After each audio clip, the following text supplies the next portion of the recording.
the Centre Steer Podcast, a podcast by, for, and about Land Rover owners. Welcome to the Centre Steer Podcast, podcast number 138 for September of 2024. Centre Steer is a monthly podcast for Land Rover enthusiasts, hobbyists, and owners around the world. We visit the Lost Cause Ranch this month. Joe Hesselman has a popular YouTube channel dedicated to preserving and experiencing Land Rovers that need a second chance. And here's just a quick heads up for you. When you get to the interview, Joe is an extremely happy guy.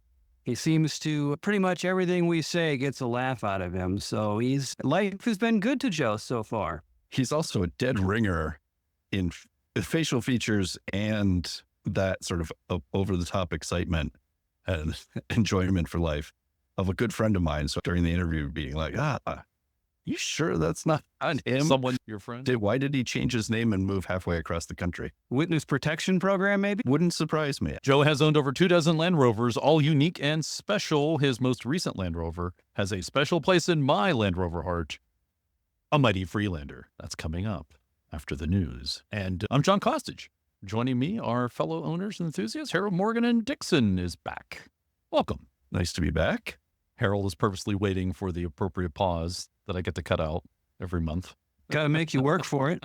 You either get to cut it out or you get to go find some cricket sounds and edit those in. You have options. Thanks to our Patreon and Buy Me a Tea subscribers for their support. Patreon supporters receive bonus content, including 10 questions, our Land Rover oriented question and answer lightning round. And we did one with Joe. That'll be posted here in a few weeks. Our latest Buy Me a Tea is from Bob Steele, who was conveniently our guest last month. Bob says, I enjoy traveling this continent and getting to know others in our Land Rover community. Always a pleasure to enjoy brown water with all and learn of their travels and hear their stories. Thank you for sharing a bit of mine with your listeners. Brown water all around. So Thanks, Bob. Yeah, thanks, Bob. Many thanks. Now it's time for the North American events calendar. Dixon, shall we let you talk about the calendar? What's coming up? There are a few things coming up, depending where you are.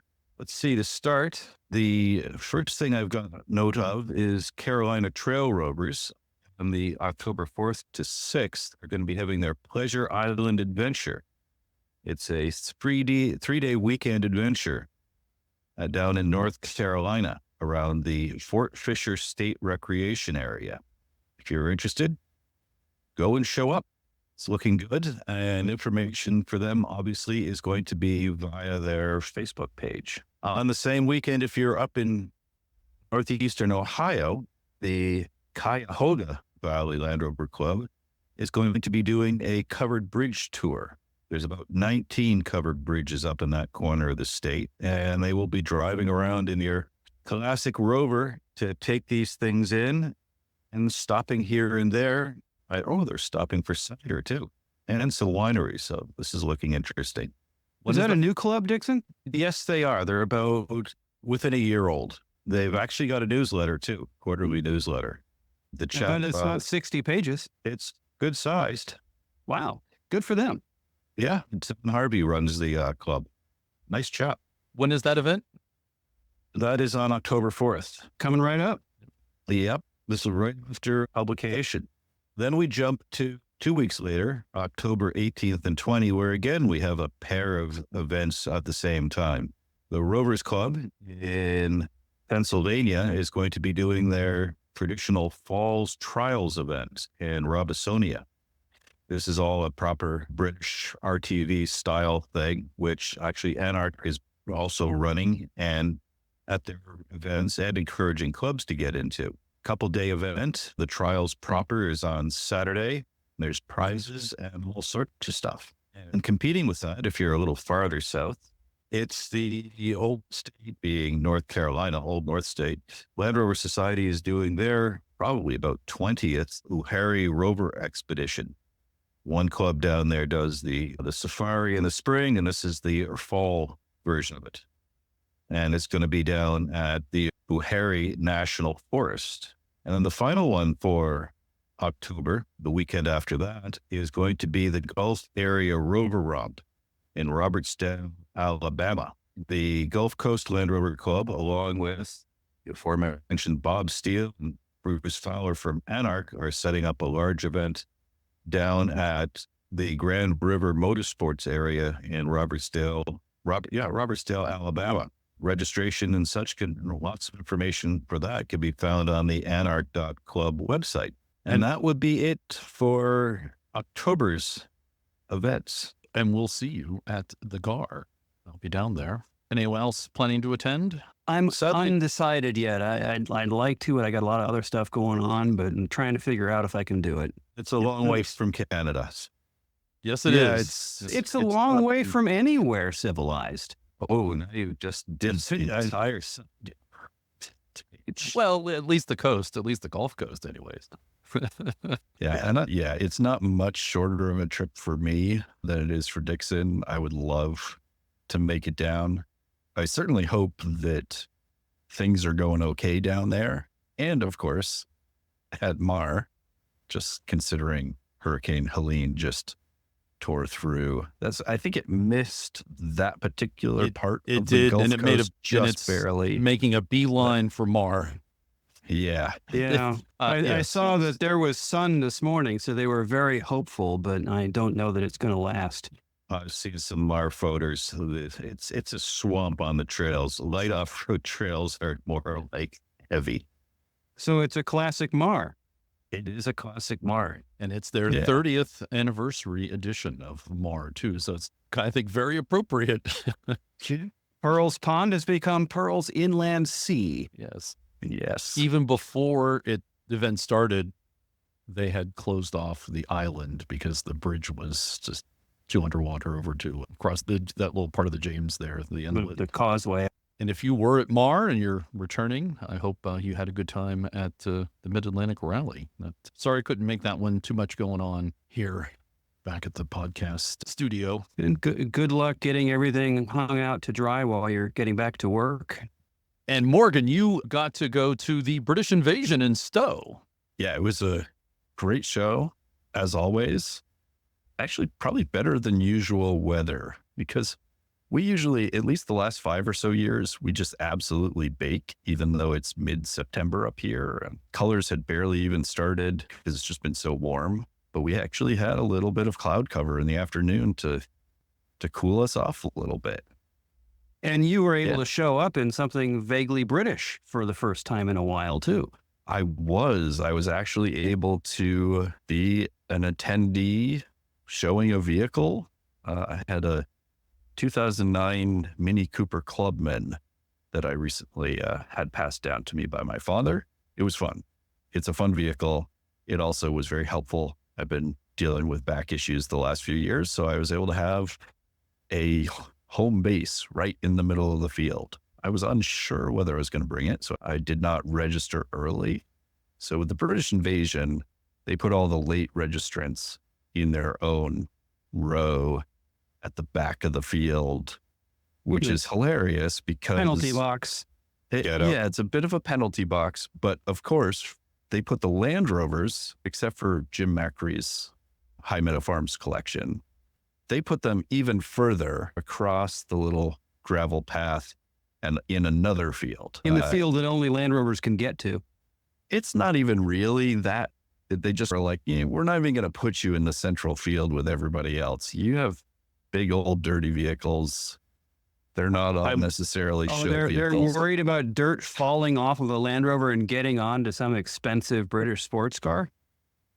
Well, I'm heartened that British Invasion is continuing their tradition of treating us like black sheep of the British car community. They've been doing that for 30 years now. Right. But it also tends to work out well because it's a clear delineation between the vehicles that people are allowed to touch and play on compared to all the other vehicles. And also there happens to be some tree shade over there. So the Land Rover folks tend to congregate in the shade, which is convenient. So the Land Rover zone is like the ball pit and the bounce house. Kinda, yeah. Usually Derek Chase brings some of his military vehicles with the fake guns, and one year he had a tank. Unfortunately, he wasn't there this year, but usually he's like all for having the kids climb over those and play with the fake machine guns. And they can sit there and aim the machine gun over at the field of expensive cars and imagine how much insurance bills they're bringing up pretending to shoot the cars. But yeah, it was convenient because that sort of back row just faces the Land Rovers. So there I was in the row, happened to be also immediately behind that sort of new Mini row because I was a little worried I was not going to be with the other new Minis. It worked out very well. What kind of Land for Rovers me. did you see? They had a pretty good showing this year. I was very surprised that this year there was really only one modern model. That was a 2019 Range Rover Evoque. Beautiful. Like, I know not everybody is a fan of the lighter colors, but a beautiful pearl paint job on that one and the red leather interior. So just obviously very nice, looked very comfortable. They also managed, I think that was Corey Plummer and Jeff Westgate from Ringe, New Hampshire. They had snapped up the Skyfall license plate for that. So that was just very applicable. Does it smell like peppermint inside? Like the Queen's Purse? No, it should. Those colors. I didn't try licking it to see if it tasted There you like go. peppermint. There you go. How many Yeah. Land Rovers did they have total? There were probably, if you include the couple of late arrivals and the couple that are in the sort of the sales section, the vehicles that are for sale, because you're not allowed to sell a vehicle that's on the main show field. I think there were about 20, maybe as much as 24. That's a good showing. Yeah, pretty good showing. But I was very, very surprised that there were no new Defenders at all. There was really, I think there were maybe 2 Discovery 1-2 era vehicles, no new Discos, no new Evokes. Except for the one. Yeah. Yeah, I was just shocked that there was so few of the new models. And there was like one Range Rover Classic long wheelbase. Everything else was pretty much series. There were a few Defenders. There was a nice high cap. It was one of those ones that you are looking around, you're like, wow, this is a really nice high cap. Wait, this is 2003. How is this here? And then you're like, oh, it's from Quebec. So yeah, David and Pamela Barks had a really nice white Defender 110 high cap at the show, which is just nice to see those in a good condition. There's also a nice 97 Defender 110. I can't remember if that's actually a NAS because it has been somewhat heavily modified. There's no such thing as a NAS 110 from 97. Oh, yes, you're right. Unless Exactly. it was based on a NAS 90, but then it's really not NAS at that point either. Exactly. No, good catch. Thanks for the reminder there. And they have that one had a nice Angie trailer that was converted into a camper as well with it. It was a fun one to see. I think they'll find any more serial numbers for the Series 1 list of survivors. That was the Series 1 count there. There was only the one Series 1. It was Glenn Parent's beautifully restored. Yes, beautifully restored. The There was no shop skeleton. truck. Exactly. Yeah. No, it's beautiful patina. It's bare Burma bright. Usually has a skeleton wearing red goggles in it, but only the red goggles were present this year. So the skeleton had something else to do that day, apparently. Probably doing something in the shop. Doing something important somewhere for someone. Yeah. So I was surprised. There were lots of nice Series 2s and 3s and some other Defenders. There was one especially unique vehicle that I was surprised with the way that they put all these vehicles in the Land Rover group. So the labeling on the plaque or the card that they make everybody put up on their vehicles was wrong. But there was a 1987 Santana Super 88. And that was Royce Bellini from North Conway, New Hampshire, who had that. And it's like a sort of off-white cream color. What makes it super? Funky vehicle. That's a good question. They did stamp vents into the wings. What? I think it is. Yeah. So it's got the upgraded Santana drive system and stuff like that. But yeah, interior wise, it's more like a beach buggy kind of Land Rover that they manufactured. Perhaps the super part is how much more difficult it is to find parts for it. Certainly here.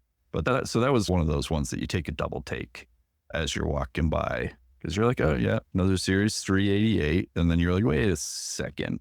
There was also a nice, and I think this one won like maybe first prize for the class. Not many of the Land Rover folk, myself included, hang around for all of the announcements because we're not necessarily there to win a best of show or anything like that. Generally don't enter them into the concourse or anything like that. But there was a nice 66 2A88 Exmont FFR that I actually followed down a couple exits on the highway on the way there. It's just one of those things where you pass in various British vehicles on the way there, and eventually you pick one that you want to play blocker for all the other drivers. And that one was like, we're gonna go up this hill. I might as well play blocker for this 2A with all these antennas on it. Looks like an FFR. And then you don't see too many X-Mod short wheelbase trucks. Exactly. Other than lightweights. And we had a couple lightweights in the area for a while, but we really don't have many. And certainly I haven't seen one show up at the show for a while. But yeah, so I'm like following this guy along and I'm like, wait, we're going up a hill at 65 miles an hour. What is this guy running? So and it's then not the rest of the time, he's running a tow bar to an F-250. Even on the straightaways, he's holding 72. And like, I got my cruise control set and I'm like, I got to see what this guy's actually running under the hood. And he was running the Ashcroft high ratio transfer case. So that was a big part of it.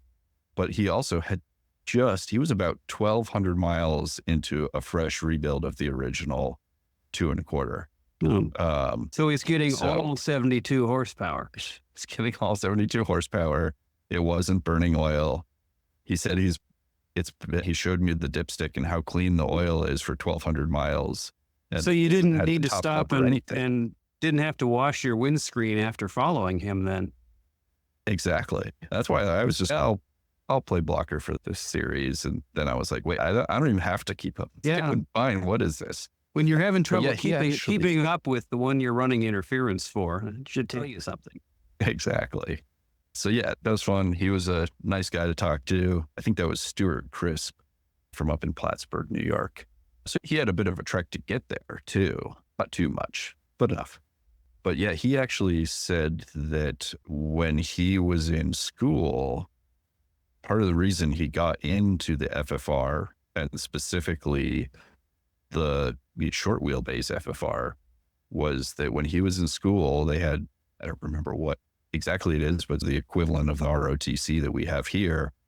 And he was really into radios. So he drove that and basically helped out with a repeater station in the Highlands somewhere. And so, yeah, he would just geek out up there. They usually had 3 FFR vehicles. 2 of them were just sitting there running at the top of the hill all the time, running the repeater station. The third was the one that they had fun with and ran down and back up to the other 2. So he had a pretty long history and a lot of experience with those FFR models, which was great because it still had all the gear. He obviously can't run that gear. Not legally. Doesn't mean you can't do it. Yeah. But yeah, you don't see enough of them that retain all the gear and have somebody who's intimately familiar with actually operating them and what their capabilities were. So yeah, that was just fun to chat with him about. Probably my favorite of the Defenders that were there was also a late entrant. So just parked a couple of vehicles away from me. Cole Hansen from Burlington, Vermont had brought his somewhat recently converted 1993 Defender 110, which he had converted to electric by dropping in a Nissan Leaf drivetrain and battery pack. He did it himself? Yes.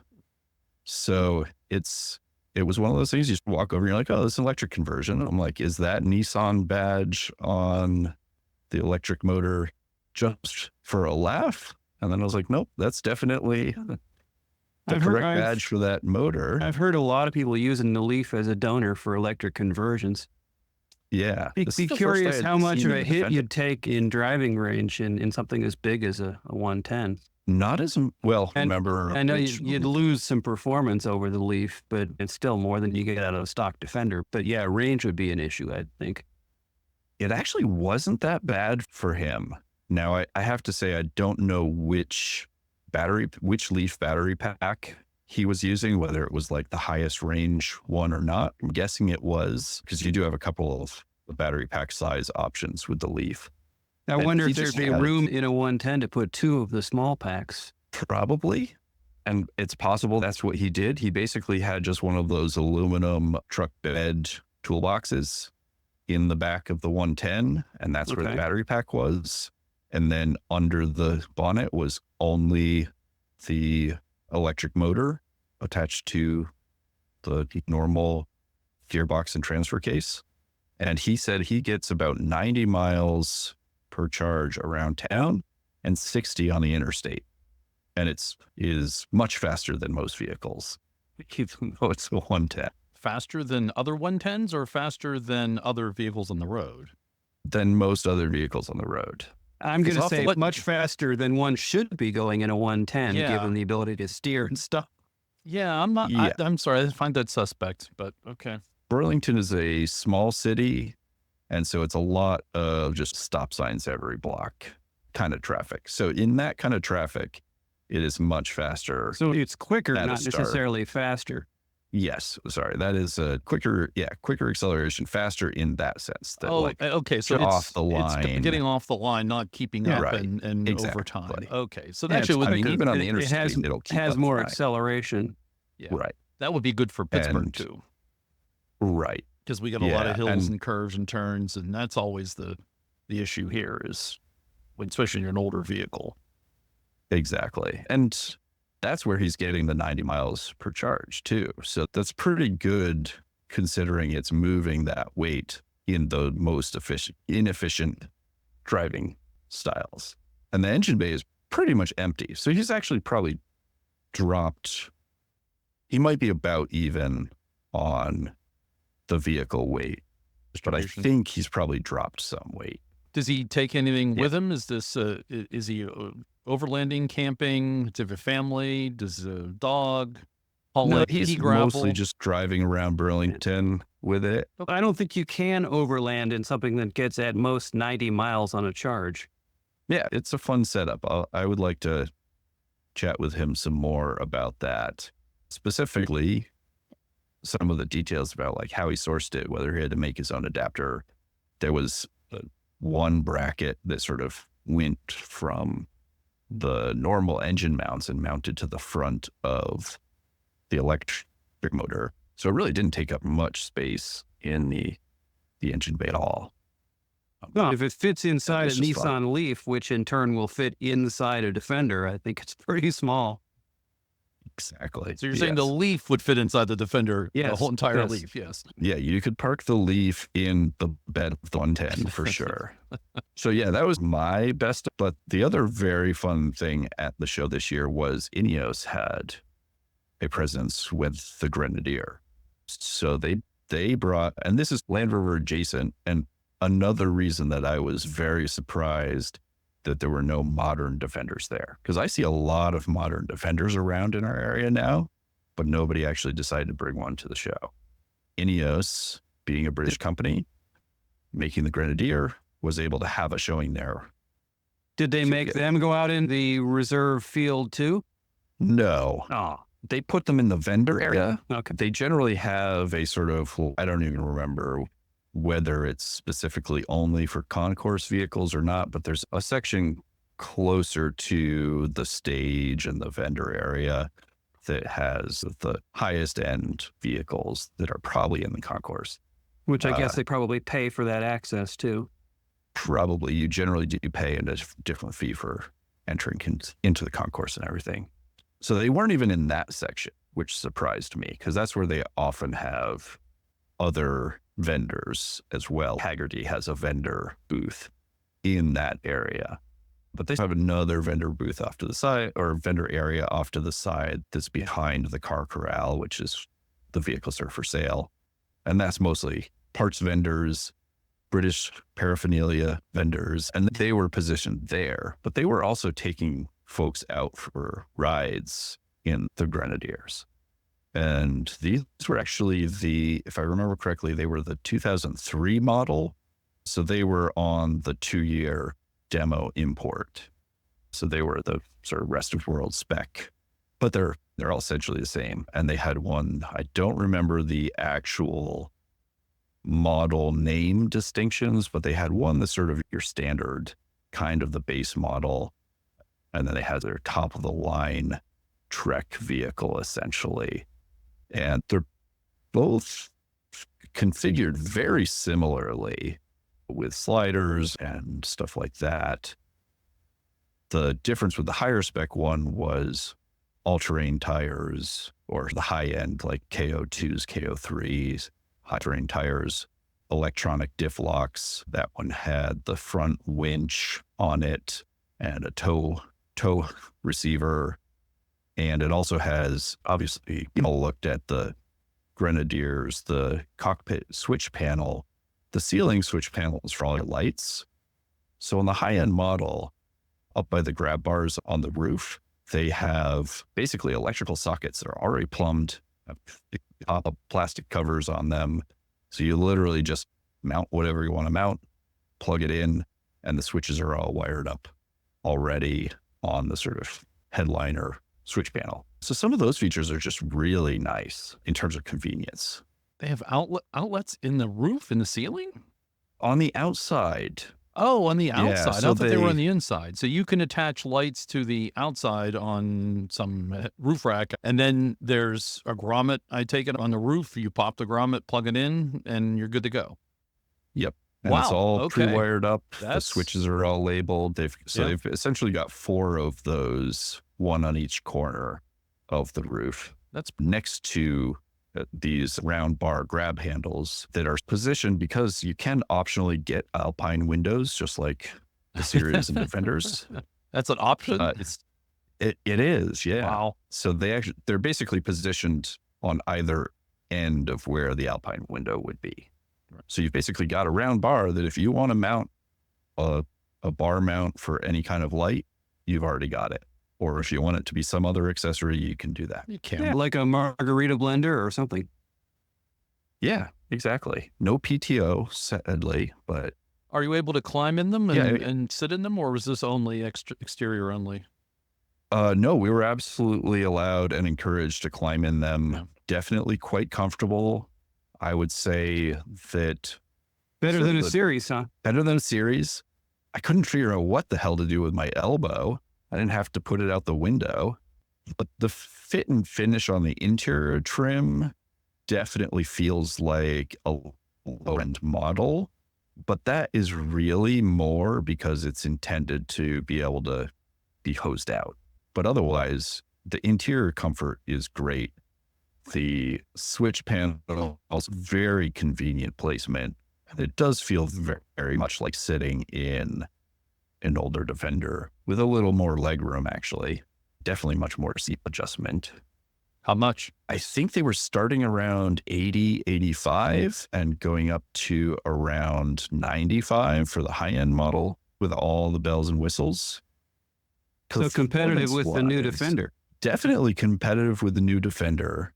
The interior also is very much more like an old Defender, that it's built for daily use and rugged use. It's intended for tossing dirty gear or nasty cargo into and being able to hose it out afterwards, which to me is just comforting.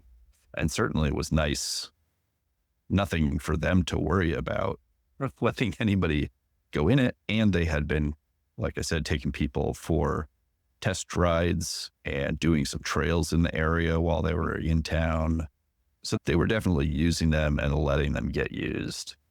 I think it's the best thing I was for in- them. Get them out there, let people see them, because just hearing about it, I don't think is enough. Exactly. Apparently, they're going to be doing some ride and drives at Overland Expo this year. Excellent. So yeah, anybody who's going to Overland Expo, definitely try to get in on that, and or even just poke around and crawl under it. Overall, it was just great to see another option there that clearly has some of the heritage Land Rover influence and see where they're going with it in comparison to the new Defender, and that they are just more hands-on in terms of, it's early days for them, but more hands-on for bringing it and showing it. So it's something I would highly say, go get a ride in one. They definitely haven't moved up to the luxury level yet. Yes, definitely not. But also, if you've got a new Defender, please bring them back, bring them to the British Invasion in Stowe. We had a few a couple of years ago. We really should have more of those. I think people are using them to do fun stuff, and they're not ready for the shows yet. They're too busy doing important things. Exactly. It's a great show. Definitely bring, even as a fan of British vehicles, come visit the show. It's a beautiful area too. It's going to be interesting to fit one of the new 130s through the Smuggler's Notch, which is a beautiful glacial mountain notch drive that's encouraged for everybody there. But I still want to see somebody do it. So please, if you got like a new 130, come bring it. Give me a ride over the notch.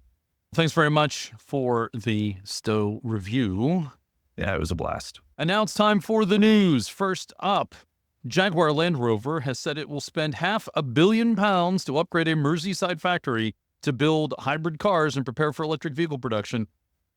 JLR, I like how the Guardian article says, Britain's largest automotive employer, officially known as JLR.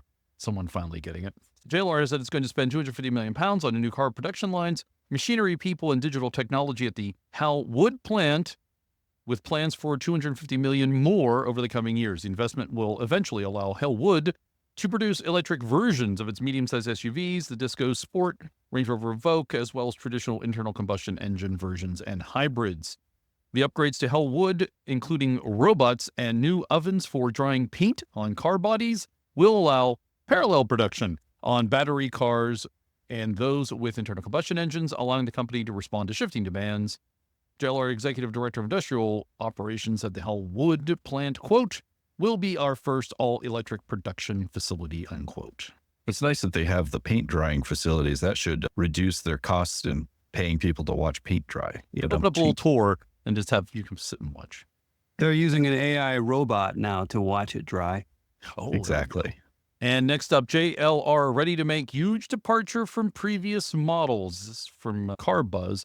For the first time, JLR will start using a platform built by its parent company, Tata Motors. In a report by Autocar, the British marque, through Tata Group boss, has confirmed that a new vehicle underpinned by a Tata platform is in the pipeline, which will bring the cost attitude of Tata Motors with a design sophistication of JLR. That's the nice little quote there. The Tata underpinned JLR model will be built in an all-new factory in India with plans to export to other markets. It will also underpin high-end Tata models, though Tata executives didn't reveal what specific models would be involved. This isn't the first time JLR will be building vehicles in India, with the automaker setting up an assembly plant for CKD units in 2011. The plant currently builds the Range Rover Sport, the Velar, the Evoque, the Disco Sport for the Indian market. It's also not the first time Tata will be sharing a platform with JLR models. The D8 platform, which underpins the Evoque and the Disco Sport, is being used by the Tata Harrier and Safari. However, the new platform will be the very first Tata-built architecture that will use JLR vehicles, a huge departure from the company's current lineup. According to the report, the move was made to cope with a growing demand for JLR vehicles in the Asian markets, specifically China, the company's biggest market in terms of retail sales. The new platform will be revealed in detail next year, according to the report. While it has been confirmed for export, we don't expect the new Indian-built JLR vehicles to reach the U.S. and European markets, considering the automaker's plan for not chasing volume anymore. So a little change in how things will be done. I guess that's a good sign, right? They're being able to build more vehicles closer to where they're selling them. And they have plenty of technology now, because at first blush, you hear about a chassis coming from India and you think it's been hand forged over a charcoal fire, but they have more technology than you'd think now. And Tata has enough hands in different industries to be able to produce things like that.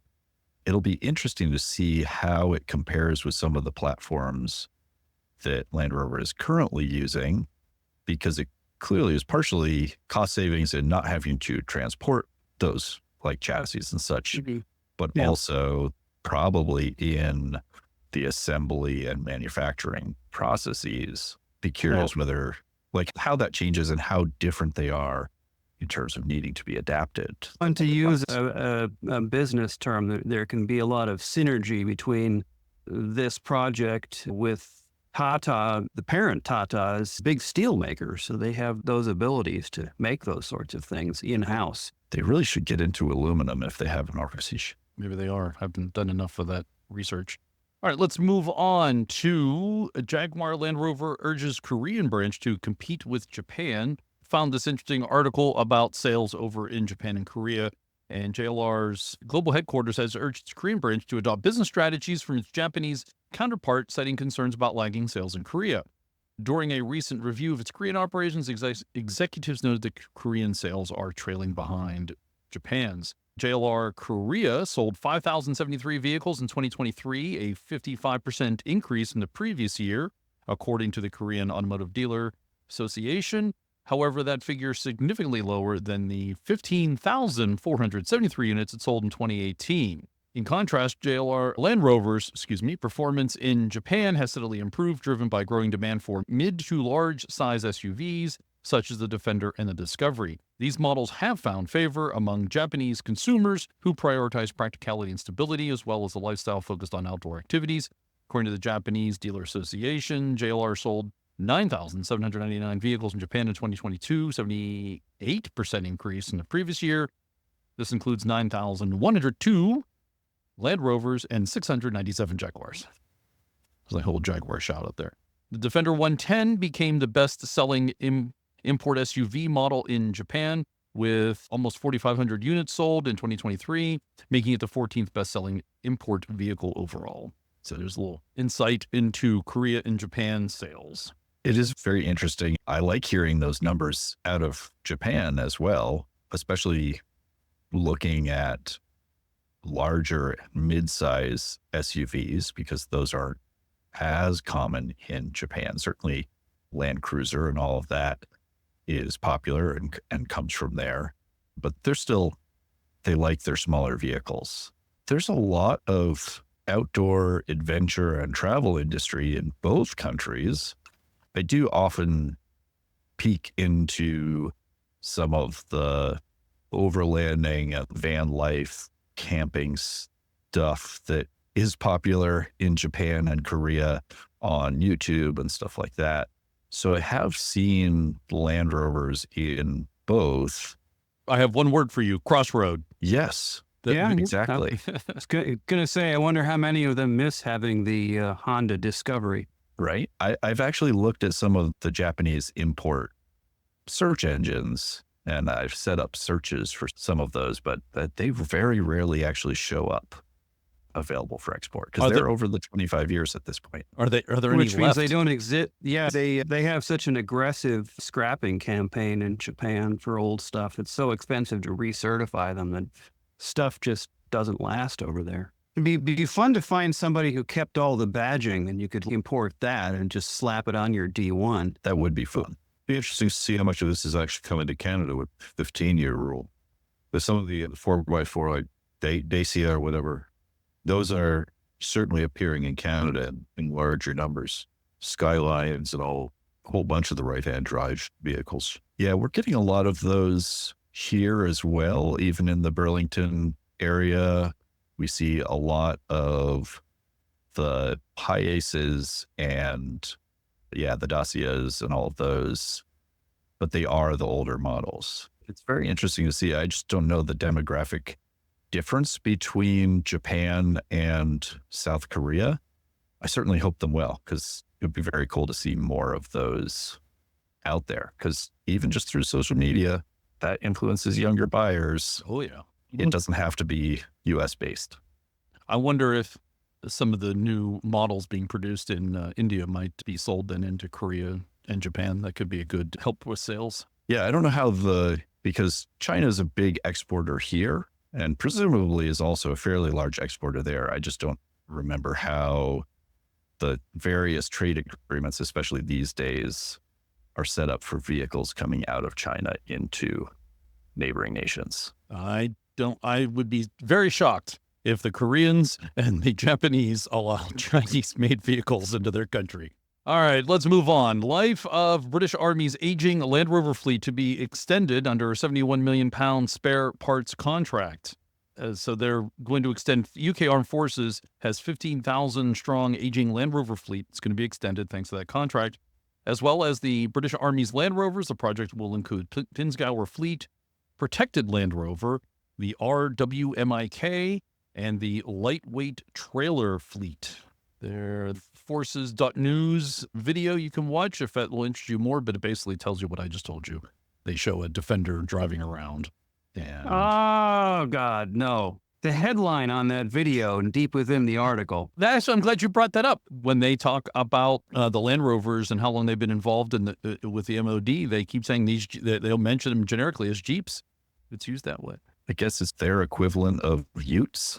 Yes, I don't the two Utes. The two Utes. Exactly. 2 Utes. Yes, from Australia. Yes, the 2 Utes. I did find another article in the Telegraph, and I don't have an account, but it relates to this about the government criticized for extending use of mobile coffin Army Land Rovers in this contract. I suspect because they're not armored vehicles.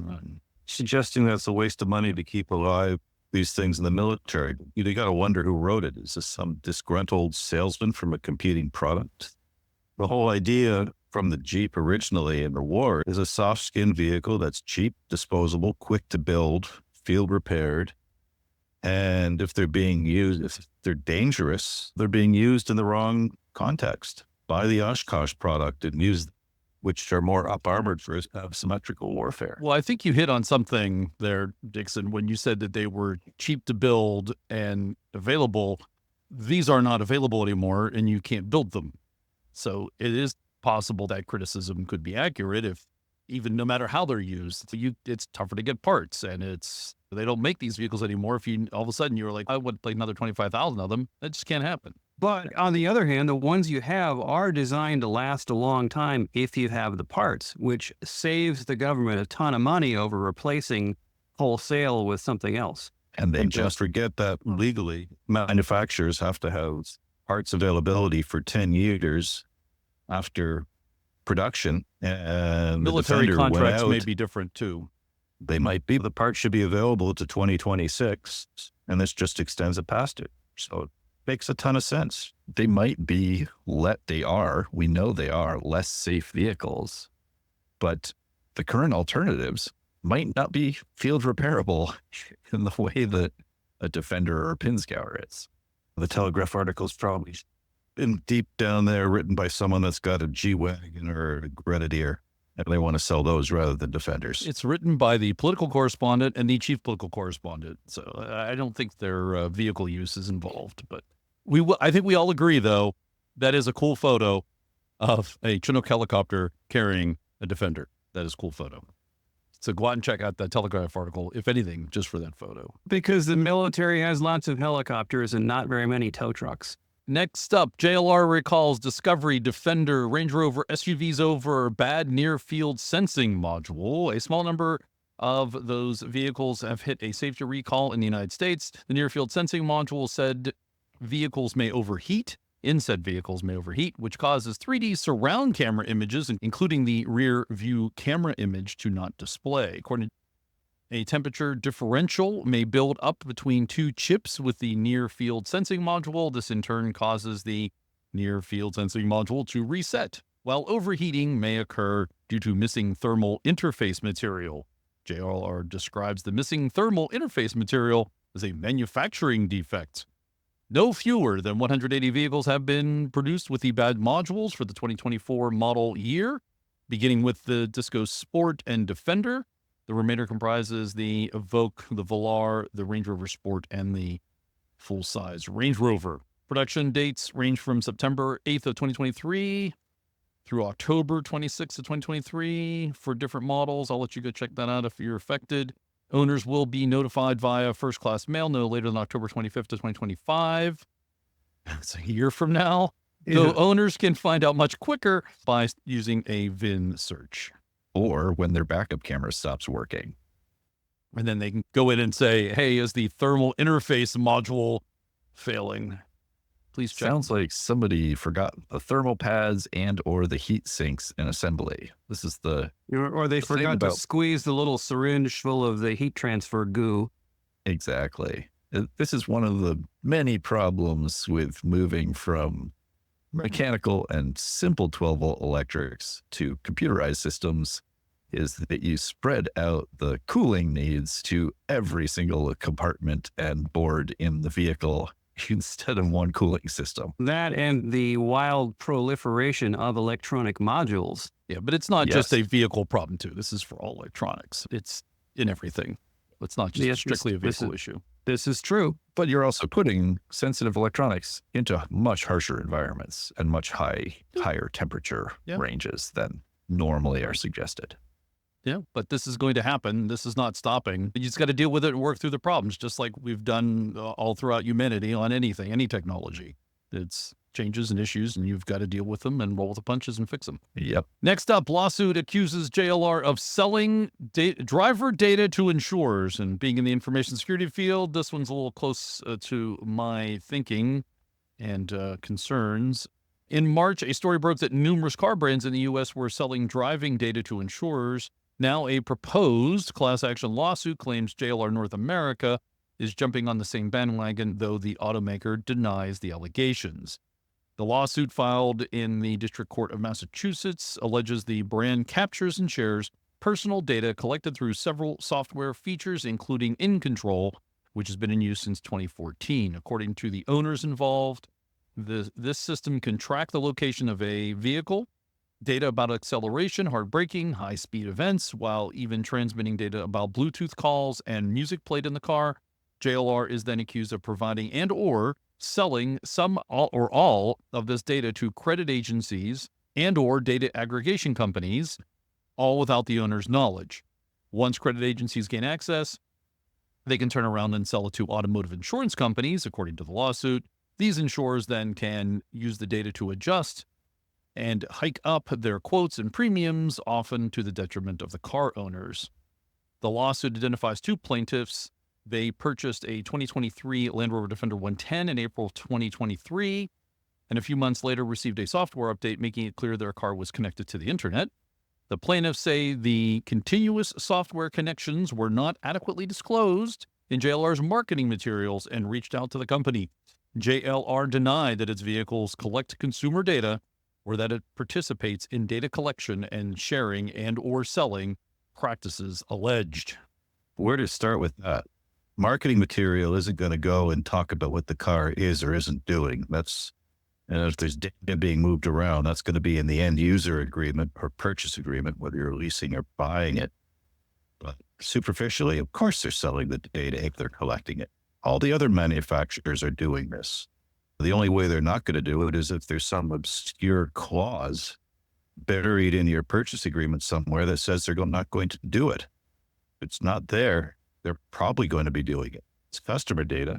They're not going to say whether or not you're buying Bud Light Lime at the Walgreens, but where you've driven to. But then it's correlated with other data. That's the data aggregation thing. This data is correlated with other data. I was going to say that the credit card companies and the telcos have been selling this information for decades. If you're worried about where you're driving in your car, whether it's a Defender or not, your iPhone is giving away and selling that information already.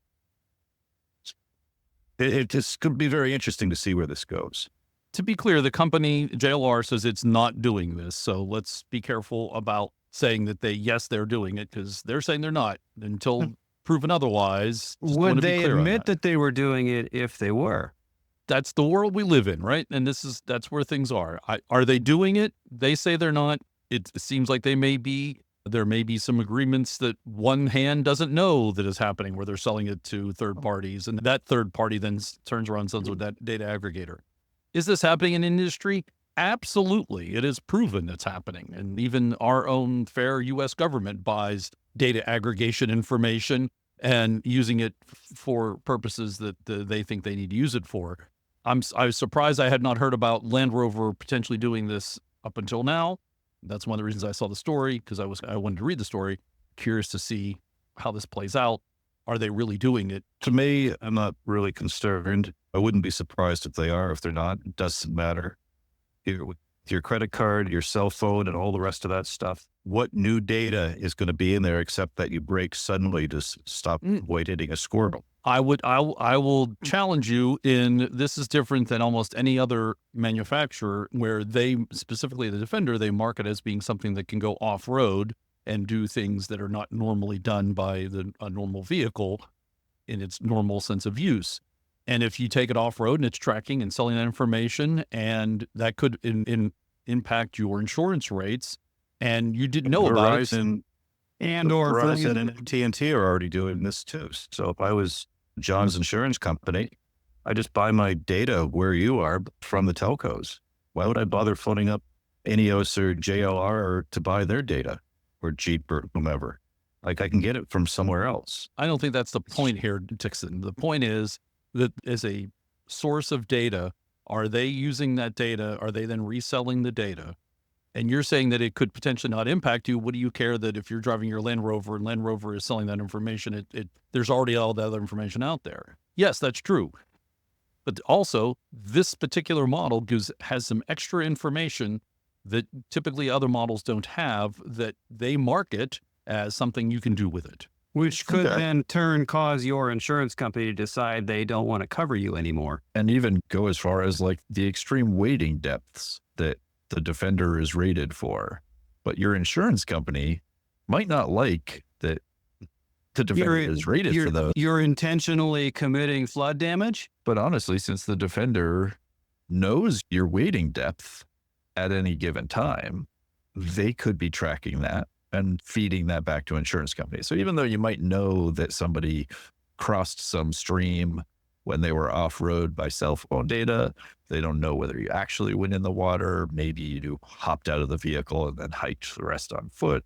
Who knows? But it's just another bit of data that they cross-reference and use. And is Land Rover actually approving this or not? Because the other part is all these manufacturers, they are partnering with so many other companies, and it very well might just be that one of their partners is doing it. They hadn't intentionally done it. It's not in a third-party agreement with that company to not do it. And right. Because do they own the software that runs their Pivy Pro or Intune, whatever that is, or is that a third party they outsource to and they just get the code? So in other words, what you're saying is JLR might have some plausible deniability. Yes.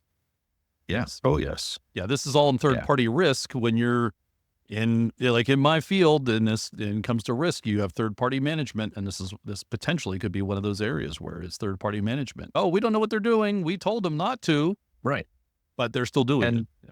Yeah, and that's the aspect. It'll be very interesting to see how this plays out. Absolutely. And also, are we going to get to the point where not only are we clicking the, yes, I know it's not safe to operate the touchscreen in my vehicle while driving, but are we also going to be clicking, yes, I agree to the user agreement, and yes, I agree to such and such? Yeah, that's pretty much what happens for us. Or just do more check you agree to that. Who reads every word of every disclosure before clicking the box? No one. And if any one of us was to say, I'm not going to buy a Land Rover because they might do this, whether intentionally or accidentally, it does give me pause. I'll be candid. It does give me pause. If you think about potentially buying something newer, and you're like, what are they doing with the data? Yeah, I have a lot of other good reasons for not buying a new vehicle. So this is just low on the list, but it's good to know about. But I think it adds to that list, Harold. It just adds to it. It's another thing that you have to worry about. It does. It's just not top of list for me, but it's on the list. Yeah, for sure. All right, let's move on to Jaguar. Specifically, Jaguar dealers in for a messy year, says JLR boss Radon Glover. That's a polite way of putting it. A messy year. Yes. JLR dealers are set for a messy year in 2025, according to the brand's managing director. While the last of the current range of Jaguars is set to be sold in November of this year, it won't be until 2026 when the first of the new quote-unquote copy of nothing all electric Jags will be delivered, and a further wait for the second and third models. It's something Glover is acutely aware of, and when asked whether there was a bone to be thrown to the dealers in the meantime, he replied with honesty, quote, "The simple term is there's not an immediate bone to be thrown." Further, he says there are lots of really difficult things we've got to do because we believe the transformation is the right thing. In the long term, there'll be profit in the business for us, and there'll be profit in the business for our retailers, unquote. And skimming down here later in the article, there's a fairly lengthy article, so I'm trying to pull out some highlights here for you. Glover was reassuring when it comes to Jaguar's agreements with its dealers. And we look at agency, he said, but in consultation with the UK team, we looked at it, and now we think staying with the franchise model is where we are, but some things may still change. That includes where the thousands of current Jaguar owners have their cars serviced, with fewer Jag dealers focused on selling the new range of EVs. Quote, "We will not leave existing owners high and dry. They'll be able to get their cars serviced at all JLR dealers," unquote.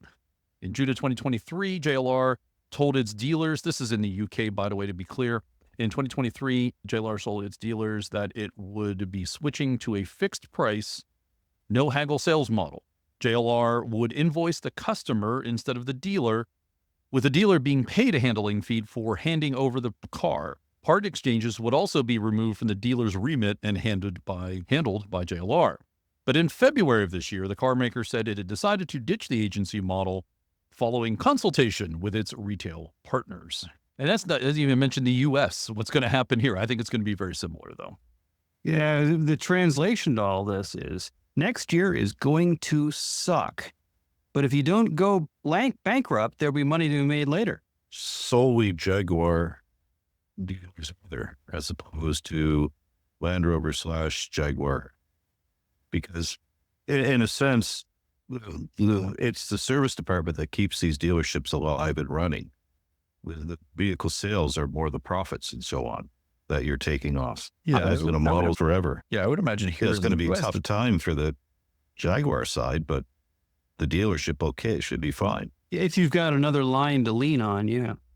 And I would imagine in the U.S. that there are very few, if any, standalone Jaguar dealerships. They brought them all together. Same thing, I think, in Yeah. Canada, probably most places in the world, they brought them together.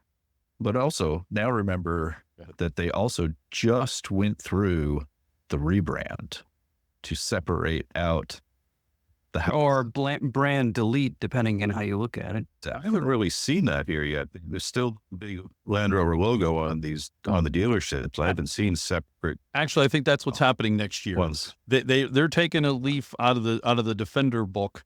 When they stopped making the Defender in 2016, it went fallow for 5 years before you saw anything, 4 years before you heard or seen anything. I think they're taking a leaf out of that book. Admittedly, we know the Defender wasn't available here in North America for years, but in general, it wasn't available. They didn't talk about it. It wasn't out there. Then they came back, boom, make a big splash. They made a big break between the two. I think that's exactly what you're seeing here with Jaguar, where they're making this big break. They're not going to talk about it for 2025, and that's why it's going to be messy. And then it's going to come back, and hopefully people have forgotten what Jaguar was, and then they're going to do the rebrand and reinvent. That's why they're waiting a year and not dragging on for another, say, model year, where they was maybe still sell some cars in 2025. So they can make a bigger splash with the introduction of the new model. Yep. That's my take. It's make the big break. They might even save some money by not producing cars for a period of time, right? Yeah, there would be that. Plus, you get the loyalists jonesing for something because there hasn't been anything that they'll accept any kind of crappy model they put out in 2026. And then they're going all electric, so that'll make a break. They can stop using any of the ICE manufacturing materials, which is probably commingled with some of the Land Rover stuff anyways. It is a common engine platform, so yeah. I certainly like that take and hope that's what they're thinking, and I will cross my fingers that it works. And they're moving upscale, don't forget. They're all not only are they all electric, and that's all they're doing, they're also moving upscale. They're moving to the Range Rover luxury level. Right, and so they want to prune their dealer network and have fewer of them to make the car more exclusive. So maybe this is part of that strategy. By not giving the dealers anything to sell, they'll see who survives, and then maybe that's their reduced that was another aspect that I heard several discussions amongst British vehicle and Land Rover and Jaguar fans at British Invasion was, is this also a little bit of an easy way to say, sorry, we're going to downsize our dealer network? I hope that, but also expect that if it does come across that way, ultimately, that Land Rover is going to face some litigation, just like they did with some of the other tactics that they tried recently, where they've had a number of dealers here in the US suing for price changes and stuff like that. Well, and also making them build a brand new dealership and then turn around 6 months later and go, oh yeah, you know what? You're gonna tear that down and you're gonna build a new one. Maybe you might be a Jag dealer. You might. We're not sure yet. Yeah, definitely some Darwinism involved in it. Whatever they do, it's not easy, and it's not everyone's going to be happy in this. It's just, I think it's just the way it is, and it's like a Band-Aid you're gonna have to rip off. Yeah, it's definitely been a wound that needs to be cauterized in some fashion, and it's not going to be a great solution. I think the other side of the coin was for probably Jag to go away, and I know some would like that, but that was, I think, the other side of the coin was they needed to reinvent themselves in some fashion, and for sure, there's a lot of cars out there, so now they're going to make themselves their own special brand of car.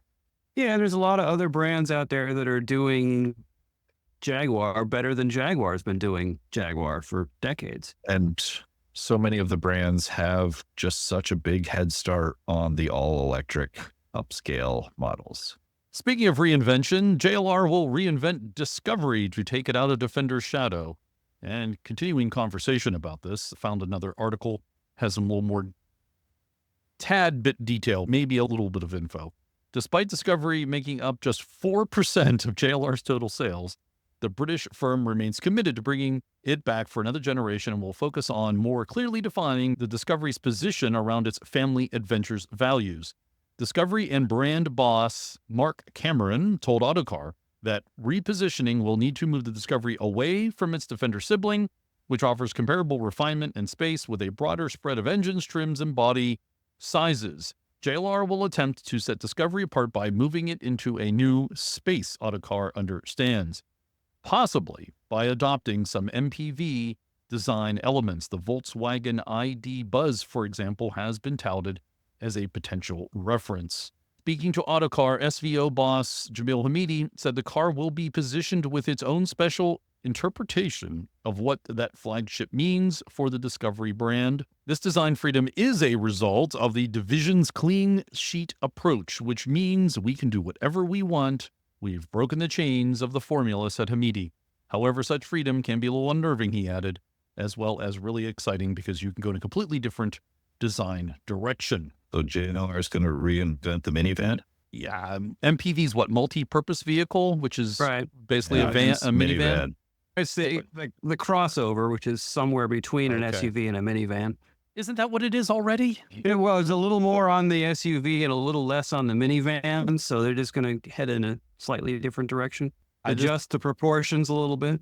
You know what you could do? Drop four-wheel drive. Yeah. I mean, if you want to so bring back the Freelander, in other words. If you want to make it a family vehicle and it's basically to carry stuff over the road and not use the off-road capability, if you do want, that's the Defender family version.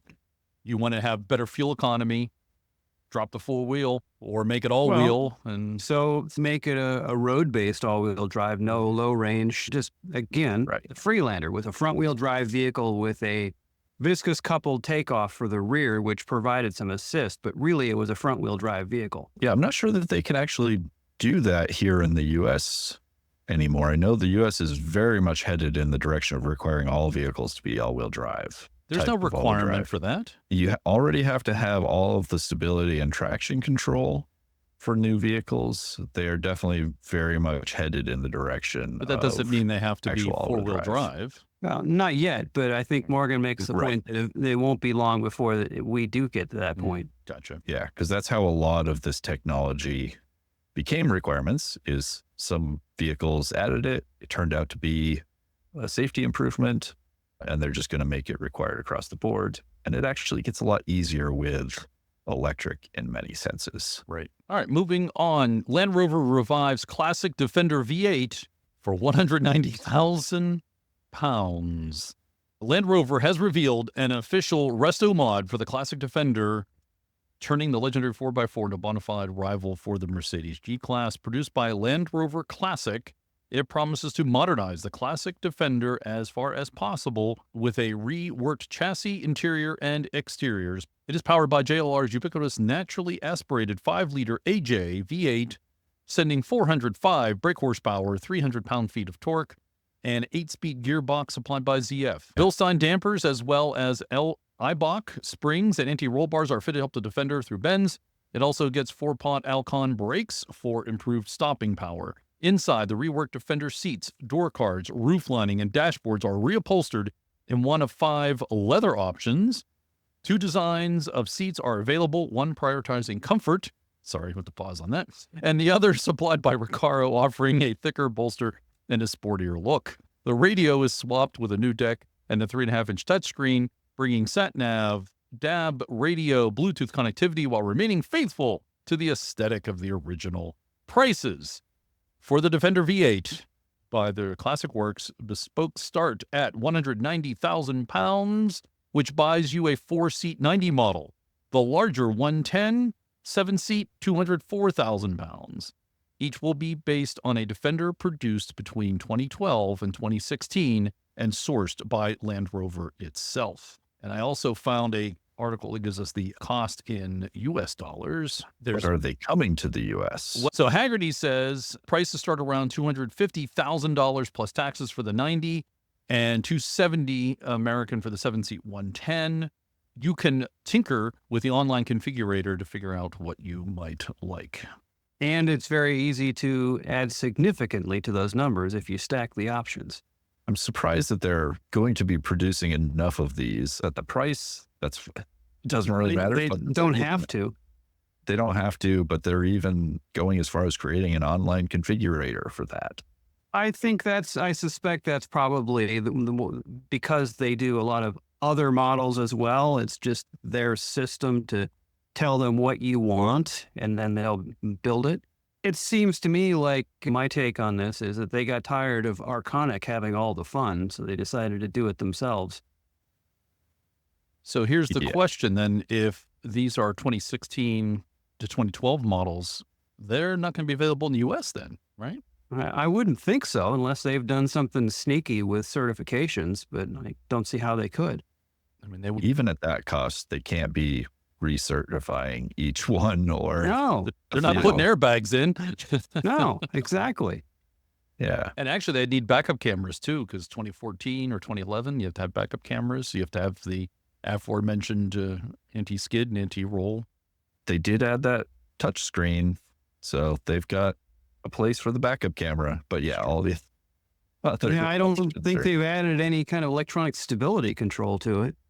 I doubt it. They have anti-lock brakes available in the Defender at that vintage, but yeah, I'm guessing that this is going to be a UK Europe option.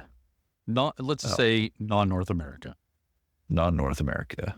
Yeah, even Canada. Sure. You can't do it yet, Dixon. Sorry. Right. All right, let's move on to current model, the 2024 Land Rover Range Rover Sport P5500E. This is a plug-in hybrid, and this is actually out of Canada, but it's top speed. The author is, I think, up in Canada. Some highlights here I'll read you. The Range Rover Sport P550E offers luxury performance and a 50-mile EV range and fast charging capability. Its reputation is maintained thanks to cutting-edge PHEV technology, and it offers a smooth ride, potent power output, impressive fuel economy, and a modern, comfortable interior. Just a couple things to point out, just because this is the PHEV, that I thought was interesting, and where's my highlights, was the fuel economy. The fuel economy in city is supposed to be 27.2, highway 30.6, and almost 29 miles per gallon combined, which is quite impressive for that model. Are those U.S. gallons or imperial gallons? I'm gonna go with U.S.-ish. Okay. Where's the site? This is top speed. I'm not sure. I didn't look that part up, but you can see the author there. And it's interesting technology. This guy does not like PHEVs, but this is one of the first ones he said he's ever really liked for the reasons that were mentioned. Just the Range Rover Sport in a PHEV. I mean, that is good to hear that someone who doesn't like PHEVs in general likes this one. Next, another special edition. They keep we coming. haven't had enough of those. No, they're not going to stop. If you stop buying the special editions, then they'll, I think, stop making them. But until people stop. I'm just waiting for the normal bone stock one to become a special because they don't make anything but special editions anymore. Yeah. So this is the Land Rover Defender Ibiza-inspired Ibiza specials are limited to 6 units. That's it, 6 of them. Land Rover announced these Ibiza limited special editions inspired by the Mediterranean island of Ibiza in Spain. It is offered in sunrise and noontide configurations featuring vibrant colors, special badges, a total production of only 6 units, 3 each. Ibiza is the Calatin name for the city of Ibiza, a tourist attraction in the eastern coast of Spain. The island, known for its vibrant nightlife and deep connections to nature, currently hosts the Destination Defender Ibiza event, which is the only place where Land Rover fans can order the Ibiza specials. Or the only place where 6 Land Rover fans can order the Ibiza specials.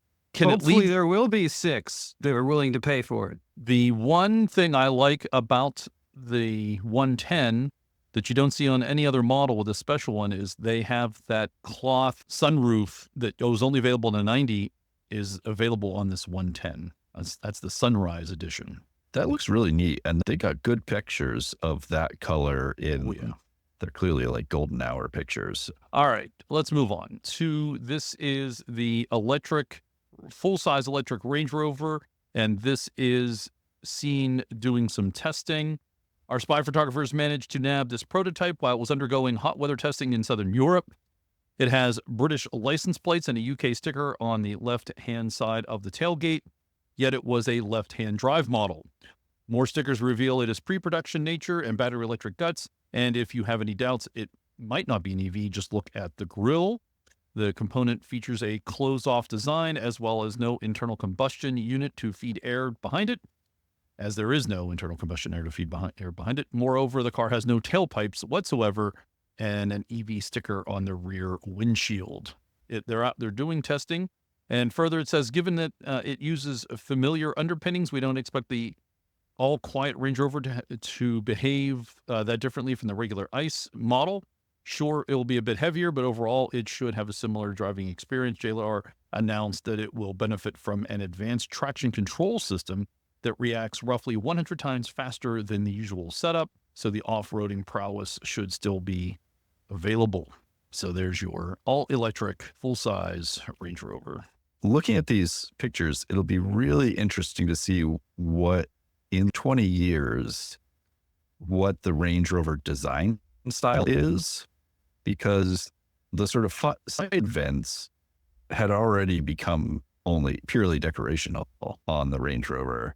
But now the front grille is decoration only on this model. So will these elements survive, and will people at that point understand why those visual elements, those styling elements are there? I think it'll just be a wall of light.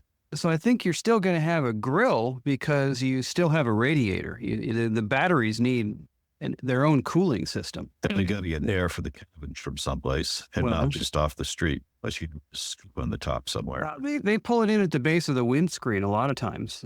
Yeah, but even on this model, the upper grill it's actually still slightly perforated. Doesn't have to be much, but the lower portions would be the only piece that actually really needs to intake any air. And it's probably good enough. You probably do have enough airflow through the lower grill. Definitely. All right, moving on to the next-gen battery electric Range Rover Velar. And Land Rover is stepping up into the electric game with some fresh products, including the successor to the Velar, which is believed to have been spied in this photo. The prototype is heavily disguised, though it looks like an evolution of the outgoing Velar. It has swept-back headlights that are thinner, a significantly taller grille than that will probably be closed off on the final production model, given its all-quiet nature. Side vents positioned further up, and a generous intake in the lower part of the new bumper. And that is your prototype Velar in its urban camo, its prototype camo. I love me a good urban camo, but to continue our conversation from the previous story, it looks like the grille on this one's been painted on. Yeah, the article is very prescient of our discussion. All right. So that is the all-electric Velar. It is currently in prototype mode. Next is nothing related to Land Rover, but I wanted to make note that Autoblog, which has been around for 20 years, is no longer what Autoblog used to be. And I used it extensively for some of the articles that we would get on Land Rover over the years and cars discussion in general. It was available here in the U.S., of course, around the world over the internet. But I liked Autoblog, and apparently has its new owners are taking it down that AI route. So thank you, Autoblog, for all your years of service to automotive industry. Yeah, it's too bad to see that staff move on. Hopefully they can find a new home and continue their work. With human-powered stories. Yeah. That would be nice. Or just become batteries like the rest of us. Speaking of human-powered stories, Greg Fitzgerald, and I'm unsure if you like that segue or not, over at Atlantic British in their Rover Parts blog, wanted to make note that a Land Rover 109 wins an award at Pebble Beach. So this is a 1962 Land Rover Series 2A 109 special station wagon from the Lee collection. And it won the Ansel Adams Award at the Pebble Beach. So it was cool. Hope that the Ansel Adams Award winners get a nice, large, black and white hero photo of their Land Rover. That seems especially appropriate. Now, in the photo they include there, it looks like there's two cheetahs popping up out of the roof. Rear sunroof. Mm-hmm. Curious if they were real cheetahs, because there are people riding in the backseat as well. I'm going to go with no, but it does say that the vehicle won the Ansel Adams Award, which is dedicated to the most desirable touring car in its era that is on display at the show. The late iconic American photographer and Carmel resident was often a judge at Pebble Beach. So there's your Ansel Adams connection to Pebble Beach. Apparently a car guy. And next is the North American Spec Directory. This is for NAS Defenders, North American Spec Defenders. Cooper Murray of Vineyard Vines fame started a North American Defender registry, and he posted this out on Facebook, so I'll read a little bit of that. He's excited to share the newest addition to the NAS Defender registry project that he's been working on. It's a new website. It is the nasregistry.com. It's the North American Spec. We'll be able to see current and past NAS Defender listings, access the registry, and enter all new NAS Matchmaker. The NAS Matchmaker is a bit of a unique concept, but something he wanted to try. It's a place where you can seek and submit off-market trucks. Potential buyers are connected to sellers, and often, if the criteria submitted closely matches the criteria of the truck offered, this will help make some connections. So that is the North American Defender Spec Defender Registry, where you can track all the North American Spec Defenders that are available here in North America. He has a list of them. You can join the site. And I guess also, if there's any for sale that interests you, it's a good resource. And if you want the original build records and so on, those are on the Land Rover FAQ, the list of every NAS Defender ever sold in North America, Canada, the United States. They're all pins and colors and all that stuff are all on that website. Get a link to that also in the show notes. That would be a good resource for verifying the authenticity of something that's claiming to be North American spec. There have been some interesting cases of discrepancies.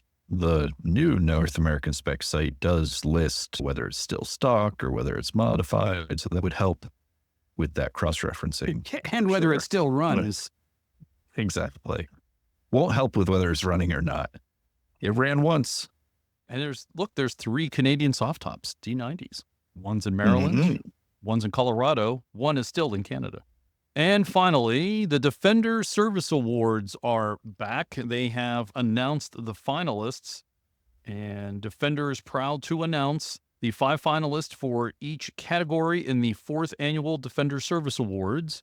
Public voting, which will take place from October 2nd through October 17th of 2024 will ultimately decide the winning organizations for each category. The winning organization will receive a new Defender 130 that will be fully customized to best address their needs and awarded $25,000 by their category sponsor, empowering them to further their missions.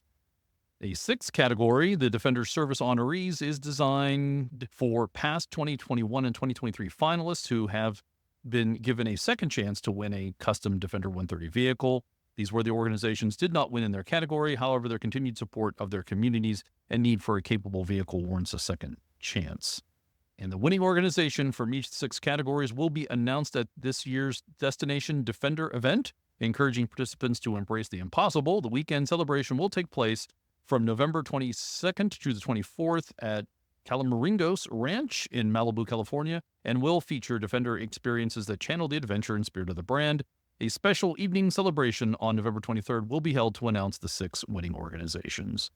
We'll, of course, have a link to this in the show notes if you want to go out and vote in the various categories. They've really cut down on the amount of voting time. It used to be like a month and a half. Now it's 2 weeks. And also make sure you go to the correct Destination Defender event, because if you go to the one in Ibiza, you only have the chance to buy 6 of the new special Defenders.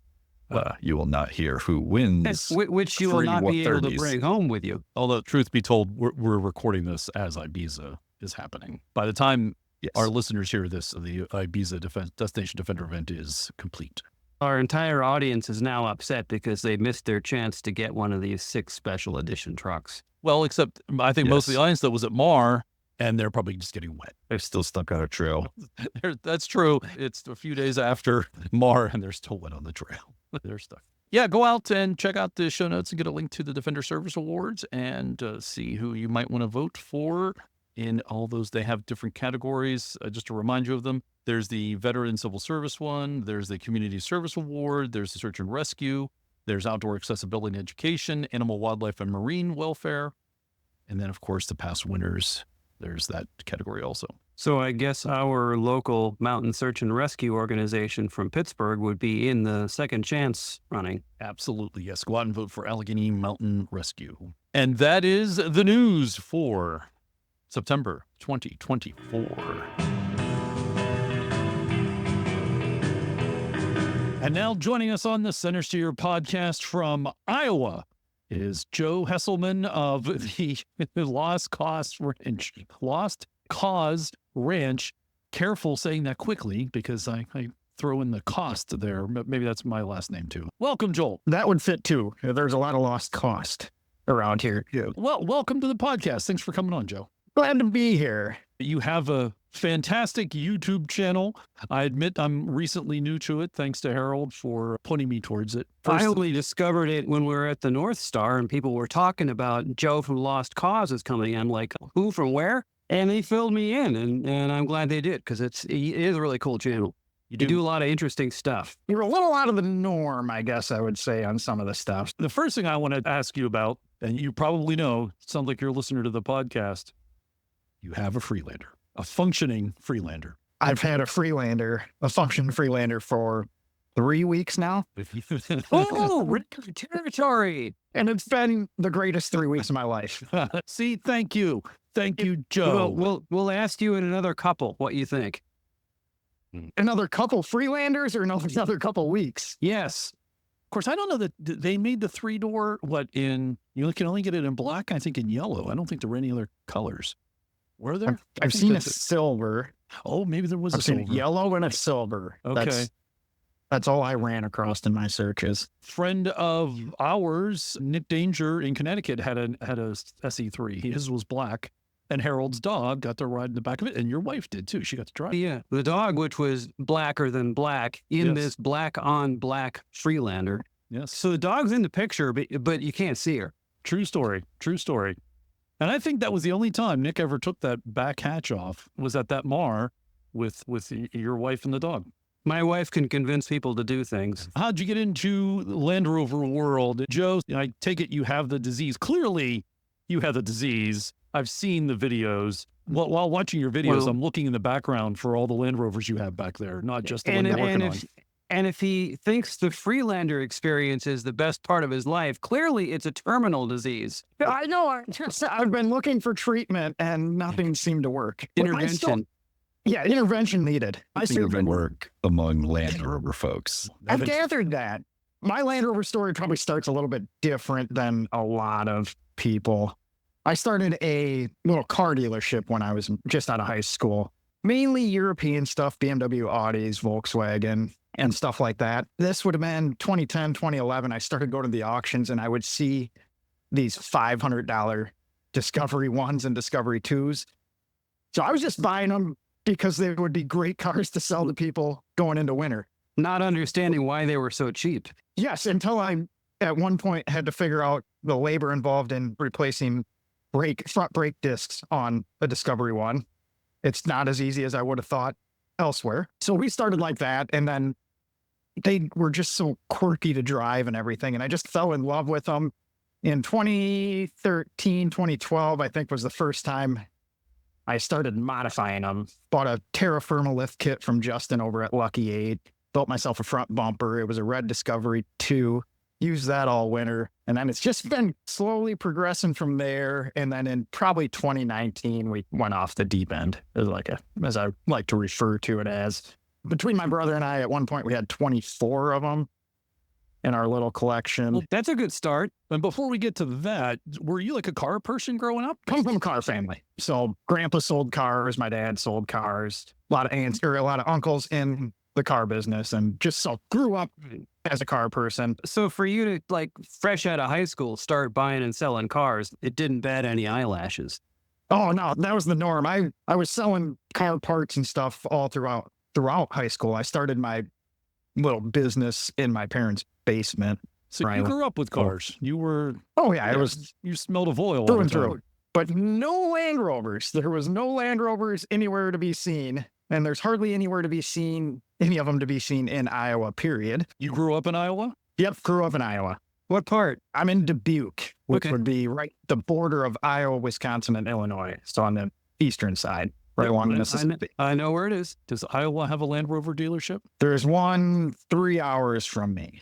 Okay, so no Land Rovers growing up. Car person, started into the family business of selling cars.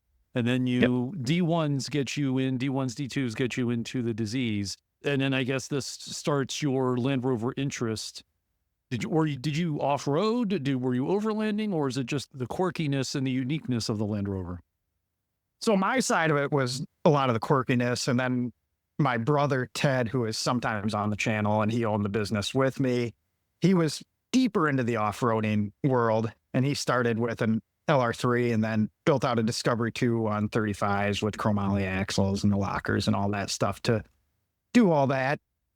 And he's progressed through and through on that too. So he's a little more hardcore on that. I'm a little more in just the random enjoyment of Land Rovers and however it comes. Hence the Freelander. Yes, understandable. Completely understandable. Was the D2 one the first Land Rover you had? Did you actually own that, or was it just something you were working on? So the D1s and D2s were just through our dealership. Okay. For the most part, when we were starting off. And then my foray into them started with LR3s and LR4s, and then I went backwards from there. And I still have an LR4 as a daily driver, a couple of them, and those are almost as good as Freelanders. Almost. I recently got into an LR3, an 06, and it's very nice. Man, it's very nice. I've come to really enjoy that particular model. They are just great to use day in, day out, the capacity in them, the comfort. Every year I go and get a pallet of wood pellets for my house for the pellet stove, and 2,000 pounds of pellets will fit in the back of an LR3 or LR4. Not highly recommended, but it does fit and it does handle it. How many pigs can you fit in there? I was going to try goats, but I think in Iowa we could probably fit a few pigs, maybe 2. I would think that's the thing to do in Iowa, isn't it? Wouldn't it not depend on the size of the pig? Yeah, maybe some pot. We could do more potbelly pigs, smaller ones in there. Right. Because you can get some very large pigs. Large. There There is some big pigs in Iowa. Especially when you feed them corn. When we got plenty of that. I take it then as you are selling cars, then you get into the mechanical side and the build outs, and that's what leads to the Lost Cause Ranch? That is what leads to the Lost Cause Ranch. And this is my home shop. Recently, a couple of years ago, my brother and I sold off our commercial business. I went ahead and built this shop, and this is my little Land Rover playground that's featured on the Lost Cause Ranch channel. And if you have the Land Rovers, you need the place to work on them. They go hand in hand. They do. And so tell us more about the shop. I know you have video on it about building your shop in it only took 14 minutes, if I recall. Yeah, I got the shell up and everything and put concrete down in 14 minutes. It was the easiest thing ever. But no, I'm about 2 years into building the shop. And after selling the business, I decided to take a couple years and just enjoy life a little more. And part of that enjoyment, I figured, would be building a shop by myself. Having never done that before, I figured that'd be a great thing to learn. Yeah, I think that's something you do once, and then you realize, okay. Yeah, there's people that do this for a living, and you can pay them, and it's way easier. The Lost Cause Ranch, it came out of the previous business, I take it. And how did that start? So the Lost Cause Ranch is my little homestead. I live here on the property, and my brother coined the term for my house as the Lost Cause Ranch because he says everything that goes there never leaves. I tend to just collect things. So I have a lot of lost causes. Not just Land Rovers, right? Not just Land Rovers, a little bit of everything, but mainly Land Rovers. Yeah, just morphed, and I created a little YouTube channel just to showcase my life with Land Rovers and what it takes to own what I have, and then playing with them, modifying them. And just, I like to show the accessibility of some of the Land Rovers. They have a pretty bad rap in the general public. I don't believe they're as bad as they generally get. That reputation is built out of ignorance and perhaps jealousy. Yes. And I've always said a good independent shop will make a Land Rover ownership much easier. We worked on a lot of people's Land Rovers in our shop, and it's all nuts and bolts, and everything breaks. Oh, yes. These just are more fun when they're not broken. They're designed to last forever. You just keep throwing parts at them. Yeah. At least the proper Land Rovers are. Not so much on your Freelanders. Those are meant to be disposable. It took 3 years of looking to find one that wasn't disposed of. Yeah, you should talk to Harold. Harold has my old one. You want a parts Freelander? I'll hook you up, buddy. I'm game. All right. We got room at the ranch. It's taken up space in my storage. Actually, it's got a chimney-shaped dent in the roof, but other than that, it's complete. We don't worry about that. We got plenty of woods to stuff it in. I'll tell you what, Freelanders are awesome at catching falling chimneys. Yes, unfortunately. Is there something you like to focus on in the Lost Cause Ranch? Aside from Lost Cause Rovers, that is there something specific? Is it as you said, the accessibility, but showing people how to do things, or more what can be done if they have some sort of goal or purpose?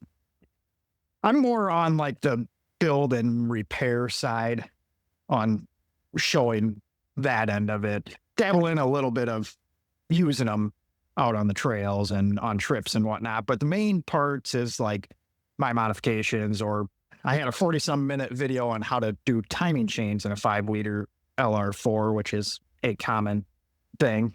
Now, wasn't that to resuscitate a truck that somebody else had already written off? That was offered to me for free.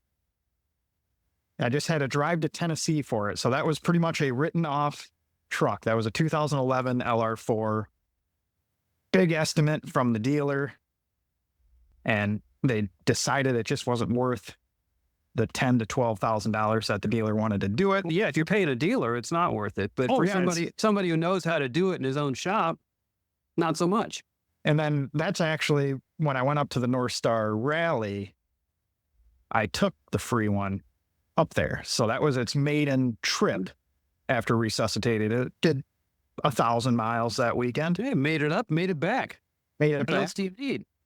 Yeah, I'm still driving it today. So that How long did that Just good- repair take? it's off and on, it was probably about 4 days. And I like to say when I video something, It takes 3 times as long as just doing it, but it's 3 times as fun when you're on video and sharing it with everyone else. And I'm a mix between the comprehensive side and entertainment, I like to think. I'm not going in and giving torque specs on every little thing, but I want to give an idea of what someone's looking at. And that way, someone looking at getting their 5-liter timing chain done by a shop, they at least have an idea of what goes into it. And when they get that $5,000 estimate from an independent, maybe $6,000 now, they have a better idea what it entails. Then you fixed it, drove it to the North Star Rally and back, and did you off-road with it? Yeah, we took it on the trails, did the 200-mile water crossing Friday night.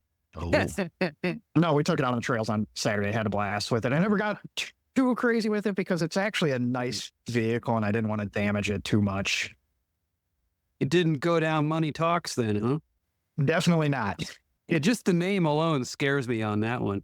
so the timing chain on that, as you said, took a couple days. Did you do all the work yourself, or are you getting some additional help? That was all done by me. But between my brother and I, we can do just about anything. He's a lot more advanced on the mechanic side of things. But over the 15 years in business with him, I picked up a little bit here and there. Nice. Does he help you out with the channel then? Yeah, anytime I need him, he'll come down. And then he's got a few Rovers of his own that he plays with as well. And we'll actually, fairly soon here, there'll be a neat 2A that will show on the channel. Should be pretty unique. Is that the one that's behind you? Nope, the one behind me is a 109 Nada. Okay. So that I'm deciding what to do with. I have the original 2.6 liter that's in pieces that I'd like to put back together, but it may... They're cool, it but may end up they're getting- pain in the butt too. Yep. Otherwise, over my other shoulder, there is a 4.6 liter out of a Callaway Range Rover Whoa. that would be in there too. Which Callaway? It was a P38 Range Rover. I understand that. What was the number? Oh, I have no idea. That's the first thing you always ask with a Callaway. What number? If you know a way to tell off the engine, And it's not on the engine, unfortunately. So You gotta look at it's the fun. dash plaque when you're pulling it out. I'll give you a story on that engine. So I had a 04 Discovery 2 that had the slip liners Right. clanking around. So I bought a P38 4.6 from a junkyard Okay. just to replace it. It gets shipped to me, and it happens to be a Callaway one. Just by luck. Just by luck. I didn't even search it out. Oh so my that fell God. in my lap. And unfortunately, I called them back up, and the rest of the Range Rover was gone and crushed. I was a little disappointed in that, but They only made 225 of those, and the specialty parts for the engine are unobtainium. So that's a cool piece to have. yeah, it's neat. And just luckily, you bought a garden variety P38 engine, and this is what they sent you. Yeah, I was a little shock on my face when I ungraded it. I'm like, pleasantly surprised. And how much modifications needed to get into a series truck? I haven't put a V8 in a Series 1. So It's find out if we end up doing that. It's a challenge. It's doable, but it's tight. And Yeah. It's a little tighter than the Defender stuff, obviously. Are you good with sheet metal? All right. You may find that modifying your bulkhead is the easiest way to make things fit. Good. Okay. But I'm not sure. We'll decide what route we go in the future here. But That is one of the reasons why Land Rover had the Range Rover and then also end up with the Defender, because bigger engine, and then had to move some Yep. things around, and that's why they create a whole new model. And the real problem with the series engine bay is it's not very long because the grill is recessed. inside. Yeah. Which Yeah. is, So which that, is why when they went to the stage 1 V8, they pulled it out flush like with the Defender. with the, to give you the room. So to make the V8 fit behind the recessed radiator, and that's why I say work on the firewall. I'm doing a small block Chevy in a 109 right now, so it's very much Okay. like Awesome. I have a LS3 going into a Defender 90 back here too. So that's but pretty. that's got plenty of rooms. Yeah, and the Defender was made for V8, so Yeah. it's a no-brainer to do an LS in those. So you have that Series 2 that's, did you say there's a 109 behind you there? Yep. I know you have a Range Rover Classic. Any other older Land Rovers that you're So I also working on? have- How about working on? Maybe more than just sitting around. One I like to daily drive is I have a Eco Challenge Discovery. Oh, So I have a D1 Eco Challenge Discovery, and that's another one that I love. tell us more. That was a fun little one. I bought it. It actually came from, I think, the Richmond, Virginia area. I bought it on Cars and Bids probably 2 years ago, 2 or 3 years ago, 3 years ago now. And that is an awesome little truck. Use that almost every day of the week. It let me down once this summer, though, so it's in a timeout. The Freelander instead. This is what happens. This is what happens. This is what Yes. happens. Yep. Yes. What year? And that's not a 5-speed, is it? Nope. That Okay. one's an automatic. I think that one's a 96. Yeah. Okay. It'd be a Oh, 96. So it's based on the XT. But I do have a R380 and all the accessories to swap that over at some point to a manual. But a parts 95 D1 to rob all the transmission and pedal assembly and all that. In the future, when time allows, that probably will be a 5-speed. oh, interesting. That'll be a good video for you to Yeah. post. Not many people were, I think, are aware that there were D1s that were sticks available here in the U.S. when it came out. 94, Yeah, it's kind of- 95. Yep. Kind of hard to find. Yes, yes. Bill Well- Fischel had one, and I actually got to drive it for a short period of time. He had what was his? A 95, I think. He had a 95 Yeah. red one. Yeah. And then Disco Bill, the other Bill in the club, had a green 95 with the R380 in it. I know that one intimately because that guy could just all kinds of weird stuff, weird problems befell him. So I've replaced the transmission in it. We've done the front diff multiple times because he kept bending the pinion in the thing. Yeah, I know. It's a weird thing. He broke the It transmission. was Bill. And then after all this stuff, he snaps the crankshaft in half on the engine. Just driving through town, putting along, and all of a sudden, snap. The V8 became a V6 plus 2. 3-liter supercharge where it just chopped off the back too. Well, yeah. So- So then it's got a 2-cylinder engine attached to the crankshaft, Right. and then a 6-cylinder engine with absolutely no rotational inertia that's running all the accessories. So that was just one of those haunted vehicles. Oh, that just, yeah. It's Bill's luck from it. Just all kinds of weird stuff just always happens to him. Any other discos in your fleet? So I have a parts Disco 2 that's sitting because it has a very clean frame or chassis. And that's rare in my neck of the woods or in the Salt Belt. So I these think it's don't rare rare. in North anywhere. America. What are you talking about? It's rare anywhere. Yeah. Yep. And then I have a Kalahari Oh, Discovery 2. And then I have a G4 Discovery 2. You like That is these sick. special editions, don't you? When we went down from 24 and consolidated, I went and tried to get special ones. They're all still lost causes and they all need work, but they're special. the most Land Rovers you had at one time was 24, Yep. and you've now whittled it down to I have 10. 10. That's I have significant. 10 and yep, I have 10 and Ted has 3 now. I say I like to consolidate more, but I keep adding. They come and go. Based on the videos, I take it you still you have other non-Rovers as part of the fleet too. There's looks like a Chevy behind you. Yeah, this is a old C10 pickup behind me. That is, it was on airbags. I'm converting it back over to coil spring. And then I have a Porsche 944 Turbo. And that's about it right now. I used to have a Volkswagen Touareg with the V10 diesel. Yeah, that V10 TDI, it's such a cool engine. And I kept the engine. Didn't keep Did the you? Tour. Awesome. So You the gonna do engine's on something really cool with it? I have yet to determine what's going to happen, but something neat is going to happen eventually. If So you that's go, stuffed away if you for- go tired of sitting on it, I want first rides on it. Perfect. And what about Range Rovers? I see there's looks like a G4 Range Rover door behind you. That's actually from my Discovery 2. Oh, okay. So- Just the crease looked like I was thinking it was rangy. Okay. No, it's got, So I got disco door handles on it. Oh, there. I see that now. I was blocking that with You were. no, so that's off the G4 that I had or I have. It was in a big hailstorm, so the doors were replaced. Everything else was PDR repaired. I kept the original door for the driver's door. Right. Good wall art. So Range Rover wise, I have a P38 that is not functioning like a lot of those. And you just, so in other words, just shorten that sentence. You have a P38. Yes, that's exactly. And then I'm down to one classic. I have a 95 classic, but it's quite unique, Of course. in the fact that it has a 1976 Toyota Sunraider camper shell on it. Oh, That's a little different. did you do Yes, I did not. that? So Oh. that was done many years ago. And then I think the Instagram handle of the people who had it was Rover Life.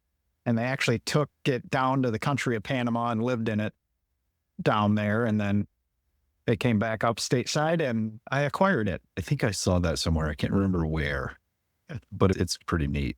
It is. It's neat. I got that on. It'd be hard to erase that image once you've seen it. If you Google Range Rover camper, it's probably pretty high up on the list. Bought that on Bring a Trailer a few years back. Ted and I flew out to Montana, drove it back, took it through Yellowstone, made a little trip out of it. That was a fun one. That'll come into the shop this winter. I actually have a different set of axles that are going in it. Only downfall on that is with the width of the camper and everything, it's got a very low offset wheel to compensate with how wide and top heavy it is now. Scrub radius and all that isn't too great with that. So I actually have a set of 1-ton axles off a Chevy pickup that will be going underneath it. And then we'll be cruising that. I'd like to make a little around the country trip next year with that, I think. What's the thought there? Go for a few weeks or a month and just stop. With the YouTube channel, and you guys with the podcast probably gather that you get a lot of internet friends, as I like to call them, and people you haven't met in person, but you've communicated with. I just want to make a trip and check boxes and see some of those people. There's some out east, and maybe I'll come visit you guys Yes. and then loop around and get to the West Coast at some point. I too. do offer safe haven for overlanders. So Perfect. It does. And I've had 2 overlanders stay at my house too. Awesome. Oh, yes. So we might have to take you up on that. I want to make it out to the weenie roast out there at some point in time is then a goal. That's in New Jersey, I think, right? Yes. Yeah. As far as I'm concerned, I'm in Iowa, so that's close to you. It's Well, It 6 is. 8 hour drive actually from my place. No, it's more like 12. Well, Really? It depends on yeah, what you're well, driving. Yeah. I do no in anything. I can do southern Minnesota in 14 if I'm in a car and I'm hauling. I but- meant the weenie roast. Sorry. Oh yeah, that's far side. Oh, for you to go to the weenie roast is 6 hours. Yeah, for Joe it's a little farther. Oh, yes. I'm up for driving. That was my favorite pastime during the pandemic when everything changed. I did a lot of fly and drives. I would buy random Land Rovers from auctions and drive them back. We did Florida, did Philadelphia, did Montana, did a few different places. That's how I That's got always my a good 130. The day they closed down Pennsylvania, I jumped on a plane and flew to Texas and drove my Really? 130 home.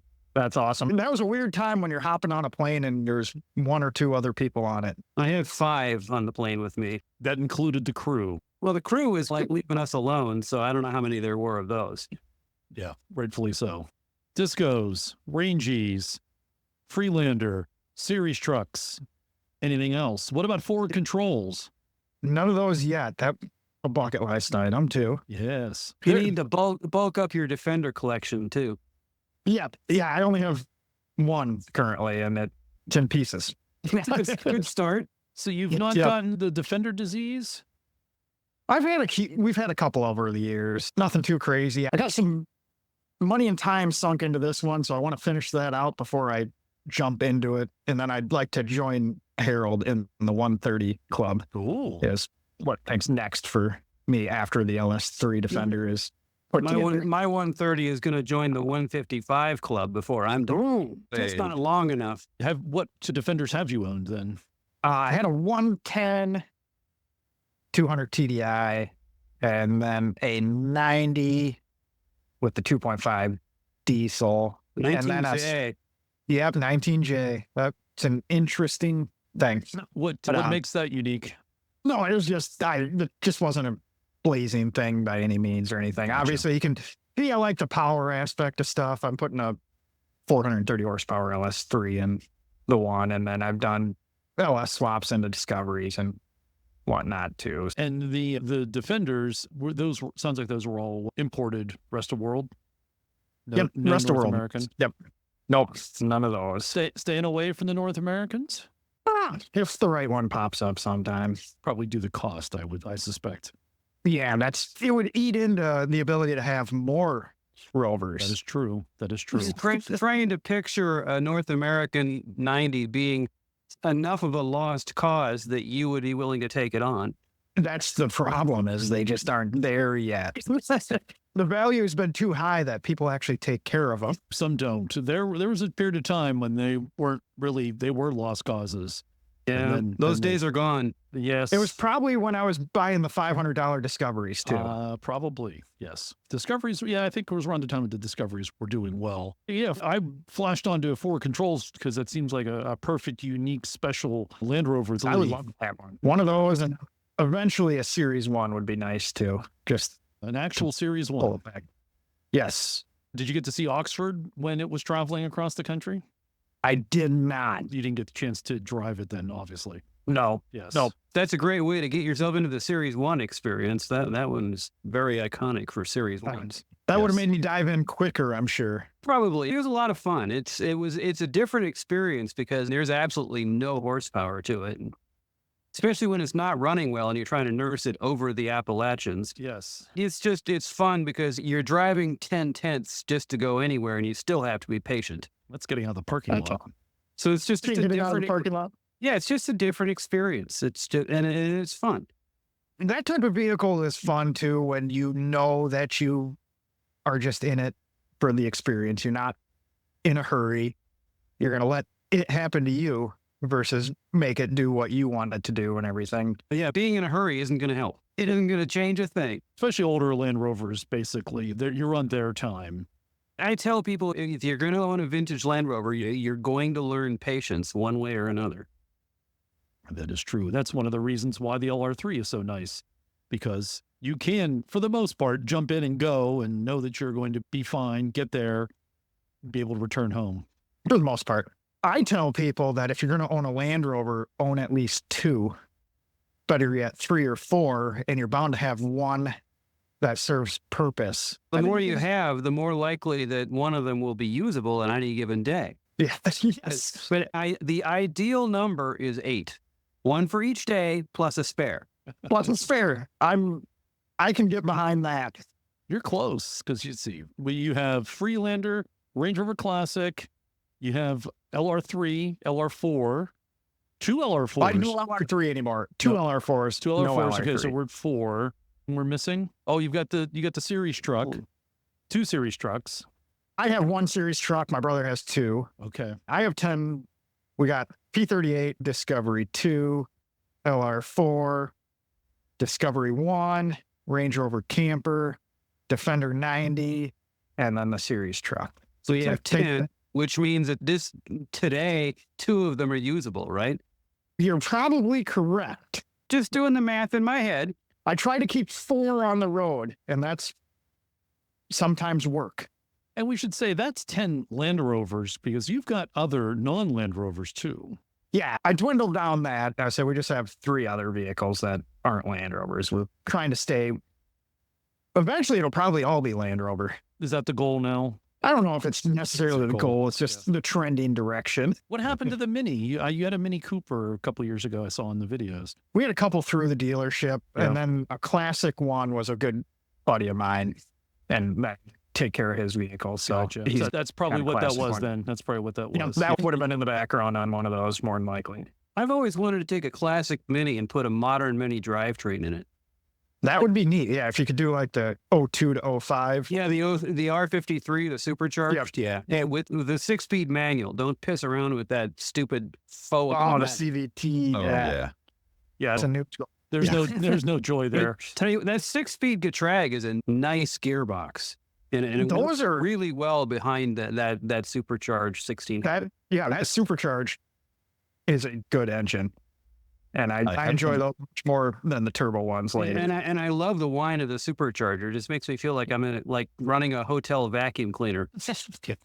Yes. I haven't admitted this to the rest of the guys yet, but I Uh-oh. actually inherited a 2009 Mini Clubman. So that's what my daily driver is right now. And I agree, the 6-speed in that is awesome. Those have the the 55, R55. So that's the second gen, but it's at least the same. and it has the best rear doors. I love it. I don't have to Yeah, the worry rear about doors. decapitating myself just walking towards my vehicle. What's with the doors? That's barn doors, split barn Oh, doors on the right. rear on that one. That's right. And also, since I have a 100-pound Tamascan dog, that little suicide door for the back. Yeah, the third door is awesome. He just steps right in, and then everybody gets a little jump scare when they see a wolf just step out of that tiny car. Should put But some yeah, clown that's- makeup on him. Exactly. But having just come back from the British invasion in Stowe, I will say I don't know how you would ever fit that drivetrain in a classic Mini. That's the fun of it, is figuring out how to do that. It's doable. It's a challenge, but it's doable. There's got to be some Yeah. cutting involved somewhere, right? I would say angle grinder and a welder can Yeah. fit anything anywhere. Yeah, exactly. You might not put the original hood on it. The hood might need a little massage. Yeah. On the YouTube channel, is that you alone? Are you doing all the recording, editing, and layout of what you're going to be working on?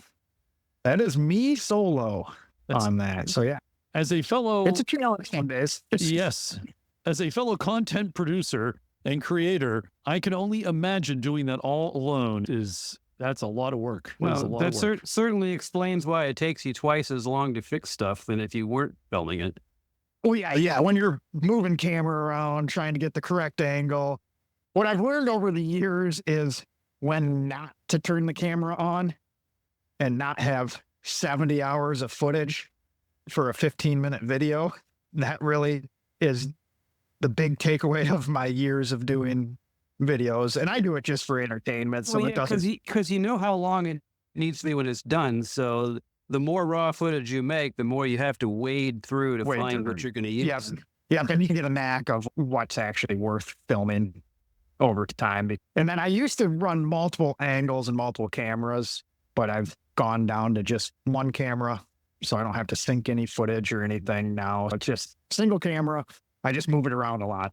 And that's still one more camera than I would want to use. So, so kudos to you, because there's no way in hell I would want to do all that. Oh, it's a I challenge. just want to do the job. I don't want to be like watching myself and having people watch me. Yeah. But it's your thing, and that's cool. Oh no, I find joy in doing it. It's entertaining, and it's the neatest thing about the entire YouTube channel has been the people and the connections I've made over the years and the people you met. And I'm sure you guys can appreciate that with the podcast and everything. It's opened doors that you would never have. You've run into people you would never run into before. Like, I go to events now and people ask me for autographs, which is just weird. And they tell me I'm a celebrity, which I don't get. So it's okay. All right. Too funny. It is strange. I do agree with that. It is. Because we're just sitting around in our basement bitching about Rovers, and then just people happen to overhear what we're talking about. I mean, yeah, it's Yep. weird to think that we're putting out a show that people listen to. Yeah, there is people on the other end of the microphone, or I guess on the speaker side, that are hearing what you're saying. How long does it take you to produce the average episode? I'm sure you've run the numbers. It varies on what I'm doing because I have some shop related videos and whatnot. But if we have all the footage filmed and everything, and I go to the editing side of stuff, I'm nothing too crazy on editing. I chop it down. I just try and keep it tight and move it along, move the story along for people and keep it interesting enough and paced. And I've come down to about 5 minutes of video is about an hour and a half on the editing side. So a 15-minute video will be 3 to 4.5 hours. A half-hour video will take up a day. Sounds about right. Yep. That's still pretty impressive too.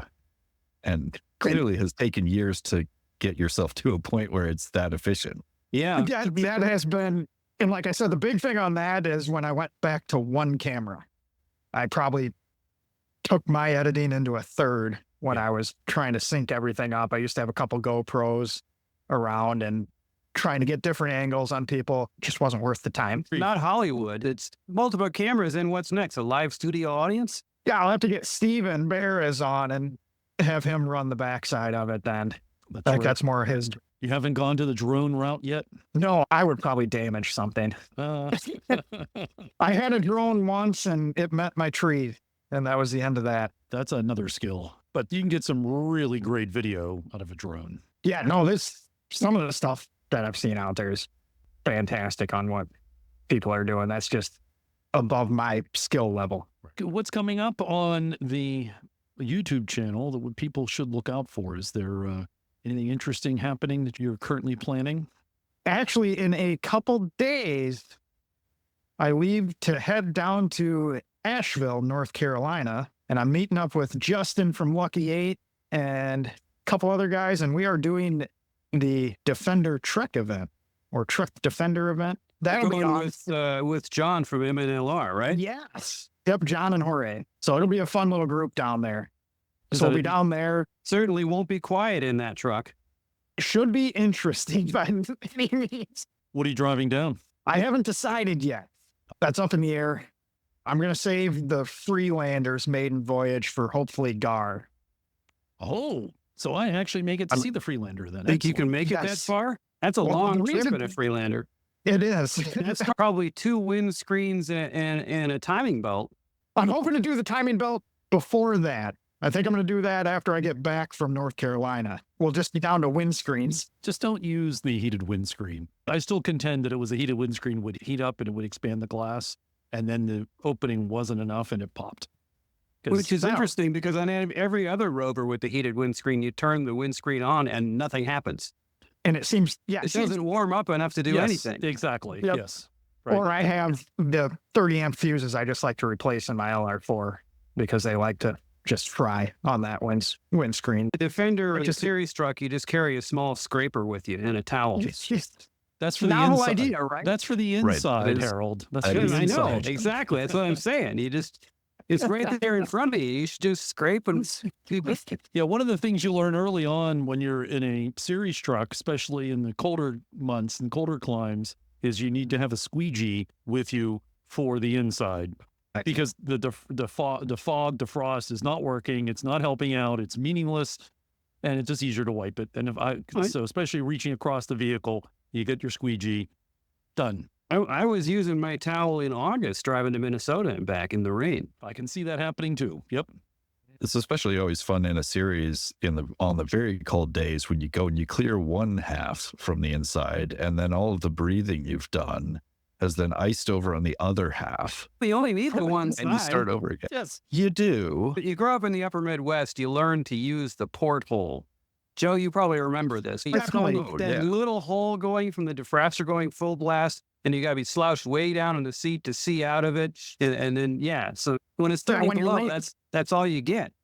Yeah, when you're late for school or late for work, yep, you do the crouch, you look Oh, between yeah. the steering wheel. Mm-hmm. Out Yeah. the little porthole. And what other projects are planned? That's a good question. So I think the next thing's going to be, I say, we're going to keep going on the Defender 90. Currently building a custom aluminum dash for that. We switched it from right-hand drive to left-hand drive. I decided I just want to build a dash myself, and it's kind Did of a you mix. talk to Scott Preston up at the North Star? Because he put a metal dash in his D90. Did he? I did not. That would have been great to bounce some stuff off him on that. So yeah, I believe you might see him at the GAR. I think Scott's going to be at the GAR. I'll have to try and find him. So at the North Star, I came in late. I came in Friday night, so it was a whirlwind catching up with everyone in a short. Just in time for the water crossing. A group of people waited for me to check into my camp spot, and we caught back up with the tail end going to the water crossing. So that's when I rolled into town. So got to the campground, whipped right back around, and did the water crossing. Cool. So we're gonna finish out that Defender 90 this winter, and then I'm also going to get the Range Rover camper, all sorted. That's gonna get a interior refresh on The hippie wagon. the hippie. Yep. So that'll get all built out. We're gonna put the 1-ton axles under that, and then that's Is that a soft dash? yes. Put the 1-ton axles under, you going to airbag it? to keep tradition going? I should go back to airbags. It almost would make sense. What year is that? 95. Right, 95 is the only year for the soft. Only year on those. Yep. Now, is that a long wheelbase? Long wheelbase. Yep. Oh, those things are And I'm bringing serious money these days. That's just it. I'm sure when they cut this one up to put the camper shell on it was prior to what they Right. bring now, because you wouldn't probably do that. It would be sacrilege now to chop one Yeah. up, but now the damage is done. You may as well have some fun. Yep. May as well have it. It's such a neat deal. It's got the rear doors still. The rear doors still open. They're just half doors. And you can get underneath the camper where the batteries are stored in one of the water tanks. It is actually a really well done setup, and it's a neat rig. And the Sun Raiders don't go for cheap now either. It's really not a bad combination in that sense. I'm not sure that the combination of the two enhances the value of either. I can tell you, it's public record as of a couple of years ago. I purchased it for, I think, $8,500. So that tells you the value of those combined. More than I would have thought, but okay. But it did make it back from Montana to Iowa. So, All right. There's something to be said for that. yes. Joe, are there any unique Land Rovers we haven't talked about that you've been interested in that you're trying to get onto the channel? I don't want to necessarily say it's unique, but I do want to try out a new Defender. And I haven't been around them much. And I don't know if I'm ready to make that commitment yet, because I really love my LR4 as the daily driver and everything. But I want to try out a new Defender and see if the evolution, because in my mind, I see the new Defender as more of an evolution of the LR4. Yep. It's the Disco 6. So that's what I might be yearning towards next, outside of maybe coming across the C1 or a forward control. You are a disco guy, seemingly, so the new Defender might be your thing. Yep. So it'll be neat. But it won't be cheap because nobody's going to give you one. No, that's the problem. They aren't really lost causes yet. No. Wait till the warranty expires on them, then maybe they will be. Talk to We some got of to the be getting people. close. There are, but talk to some of the people that have lots of number of issues. There might be some that are actually lost causes. They fall in line with the Freelanders too, don't they? They have windshields. And again, and I contend that just don't use it. Just don't use the heated windshield, and it'll be fine. It'll be fine. So the one that gets me is the steering rack that snaps in half. Seems safe. Yeah. But I'm also used to that. The Eco Challenge Discovery, I'm going to do a little story on this, is earlier this year in May, family and I went out to Moab, and I drove the Eco Challenge from Iowa out to Moab, was going to go wheel out there, made it through the Rocky Mountains, pegged the temp gauge, going through the Eisenhower Tunnel. It survived that. As one does. Yes. That's a big grade up there on 70. Well, and big grade, and we probably need some better gearing. I've overheated just about everything I own going up that hill. But thankfully, it was perfect timing. It just did it right as we hit the crest, so all was good. But make it out to Utah, spend the night in the hotel, get up the next morning. I figured I'd check my swivel balls, make sure everything's greased up. I go with the vehicle off to turn the steering wheel to do that, and the U-joint going into the gearbox strips out.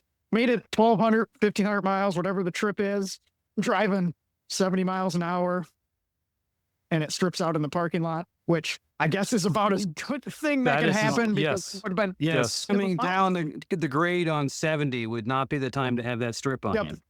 Or on the side of the mountain on the trails, because we did Schaefer's Pass and stuff, which is a 1,500 foot drop off on the side. And so all things considered, I'm perfectly happy with it braking in the parking lot. And luckily, my brother towed his Jeep out. We loaded that Discovery onto the trailer. I drove the Jeep home. Now, pay attention to what he just said, people. He drove the Rover all the way from Iowa. His brother put the Jeep on a trailer. Exactly. But did he make you drive the Jeep back? I did. Fortunately, it's a new Wrangler, so it actually was all right. Price to pay for a free tow. Yes. I had to move the ducks off the dash and everything. Yeah, what is with the ducks? I don't know. I know. It's a Jeep thing. It is. And I don't understand. And no, you would. Yeah, it's exactly. And man, you get that Jeep thing and it burns when you pee. And here's the little funny thing for my Defender. I'm in the information security space, and I was at a conference, and this company always has ducks. So I picked one up that looks like a little InfoSec guy, and I put on the dash of my 110. And then I noticed all of a sudden, all these Jeeps have rows of them. You can't see out the windshield anymore because they've got all these ducks on it. And I'm like, okay, I know I'm nothing against Jeeps, but I just was doing this because I thought the duck was cool for my profession, not because I wanted to be in the Jeeper club. But The cool kids with their Rovers, they collect penguins, not ducks. I guess find me the penguin, and I'll see. That's the little Talk to interesting. Dixon. He'll hook you up. Yeah, I'm sure he will. Yes, you may or may not know, Joe, but Pittsburgh is a birthplace of Jeep, Butler, PA. So there's No. How do you know? Listening to the podcast. He heard it on a podcast somewhere. This is also when I'll tell you that Pittsburgh is also the birthplace of cybersecurity. Really? Yes. I thought you just had steel. No, we had steel before. We had steel. We still do. We still do. A little bit. There's some here. It's specialty steels now what we have. But we was glass, iron, and then that ended up becoming into the steel part. So that was all that. But in 1988, the first worm called the Morris worm came out. The Department of Defense wanted some help to take care of it, make sure that it didn't infect any Department of Defense computer systems. They turned to a federally funded research and development center called the Software Engineering Institute. The Software Engineering Institute is where? Carnegie Mellon University. Where's that? Pittsburgh, Pennsylvania. How do you get Carnegie Mellon? You get it from steel, because it was Andrew Carnegie Steel, which he sold in 1901 to the Rockefellers, and then that's when they created U.S. Steel. So DoD turns to the SEI. We need help. Thus is born the CERT, Computer Emergency Response Team. And those in the information security space know CERT, and that was in Pittsburgh, and they helped start that. Really? Yes, and it's not just me saying that. This is I would actually never peg proof. Pittsburgh as that. Yeah.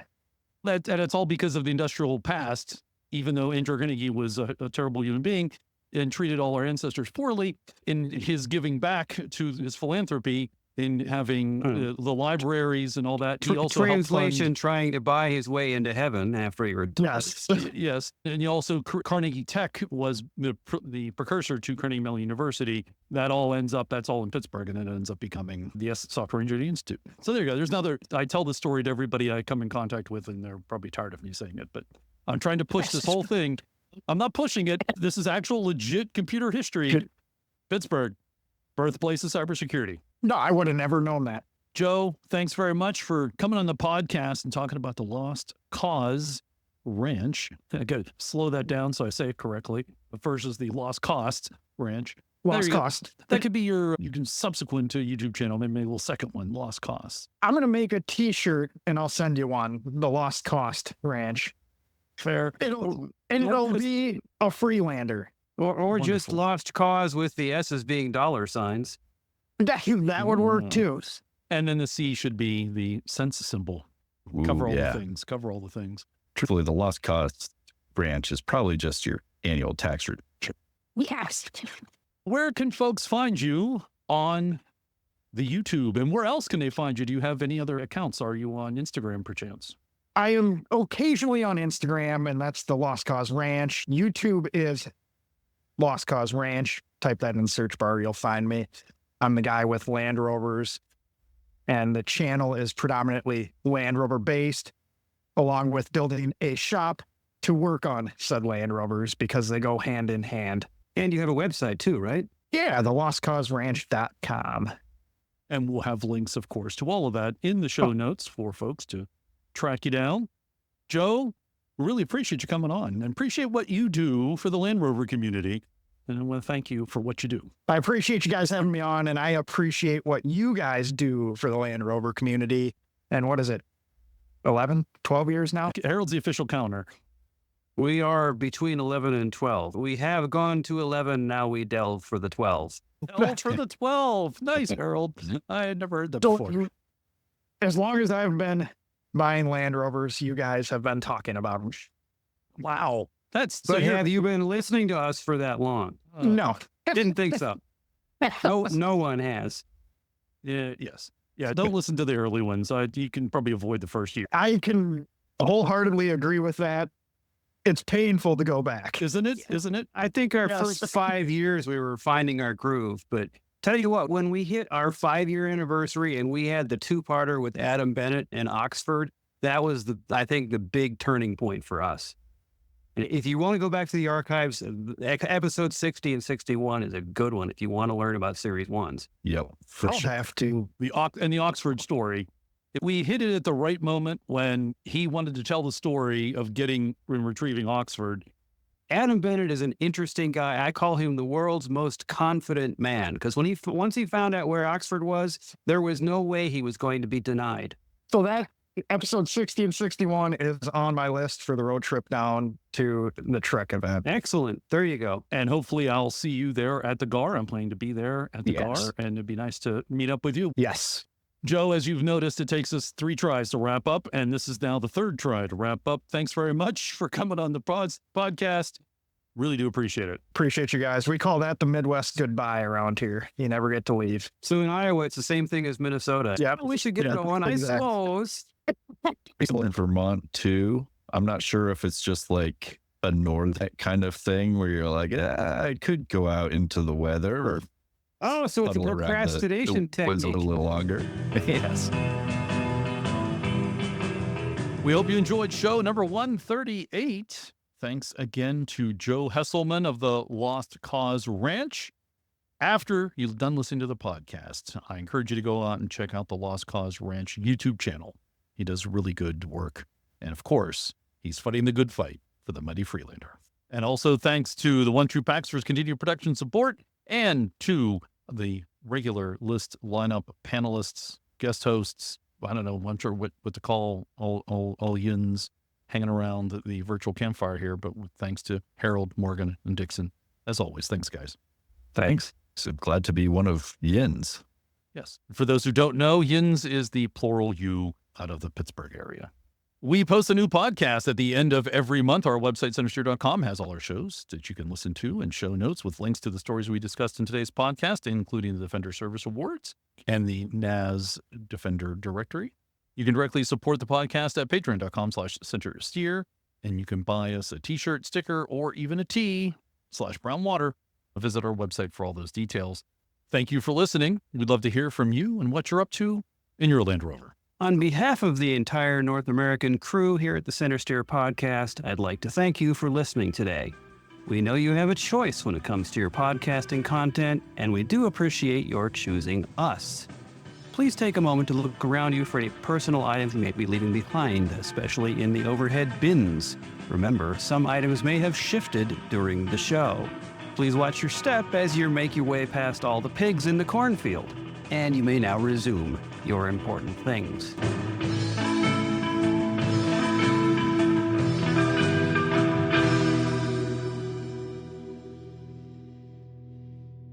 I've had a function Freelander for 3 weeks now, and it's been the greatest 3 weeks of my life.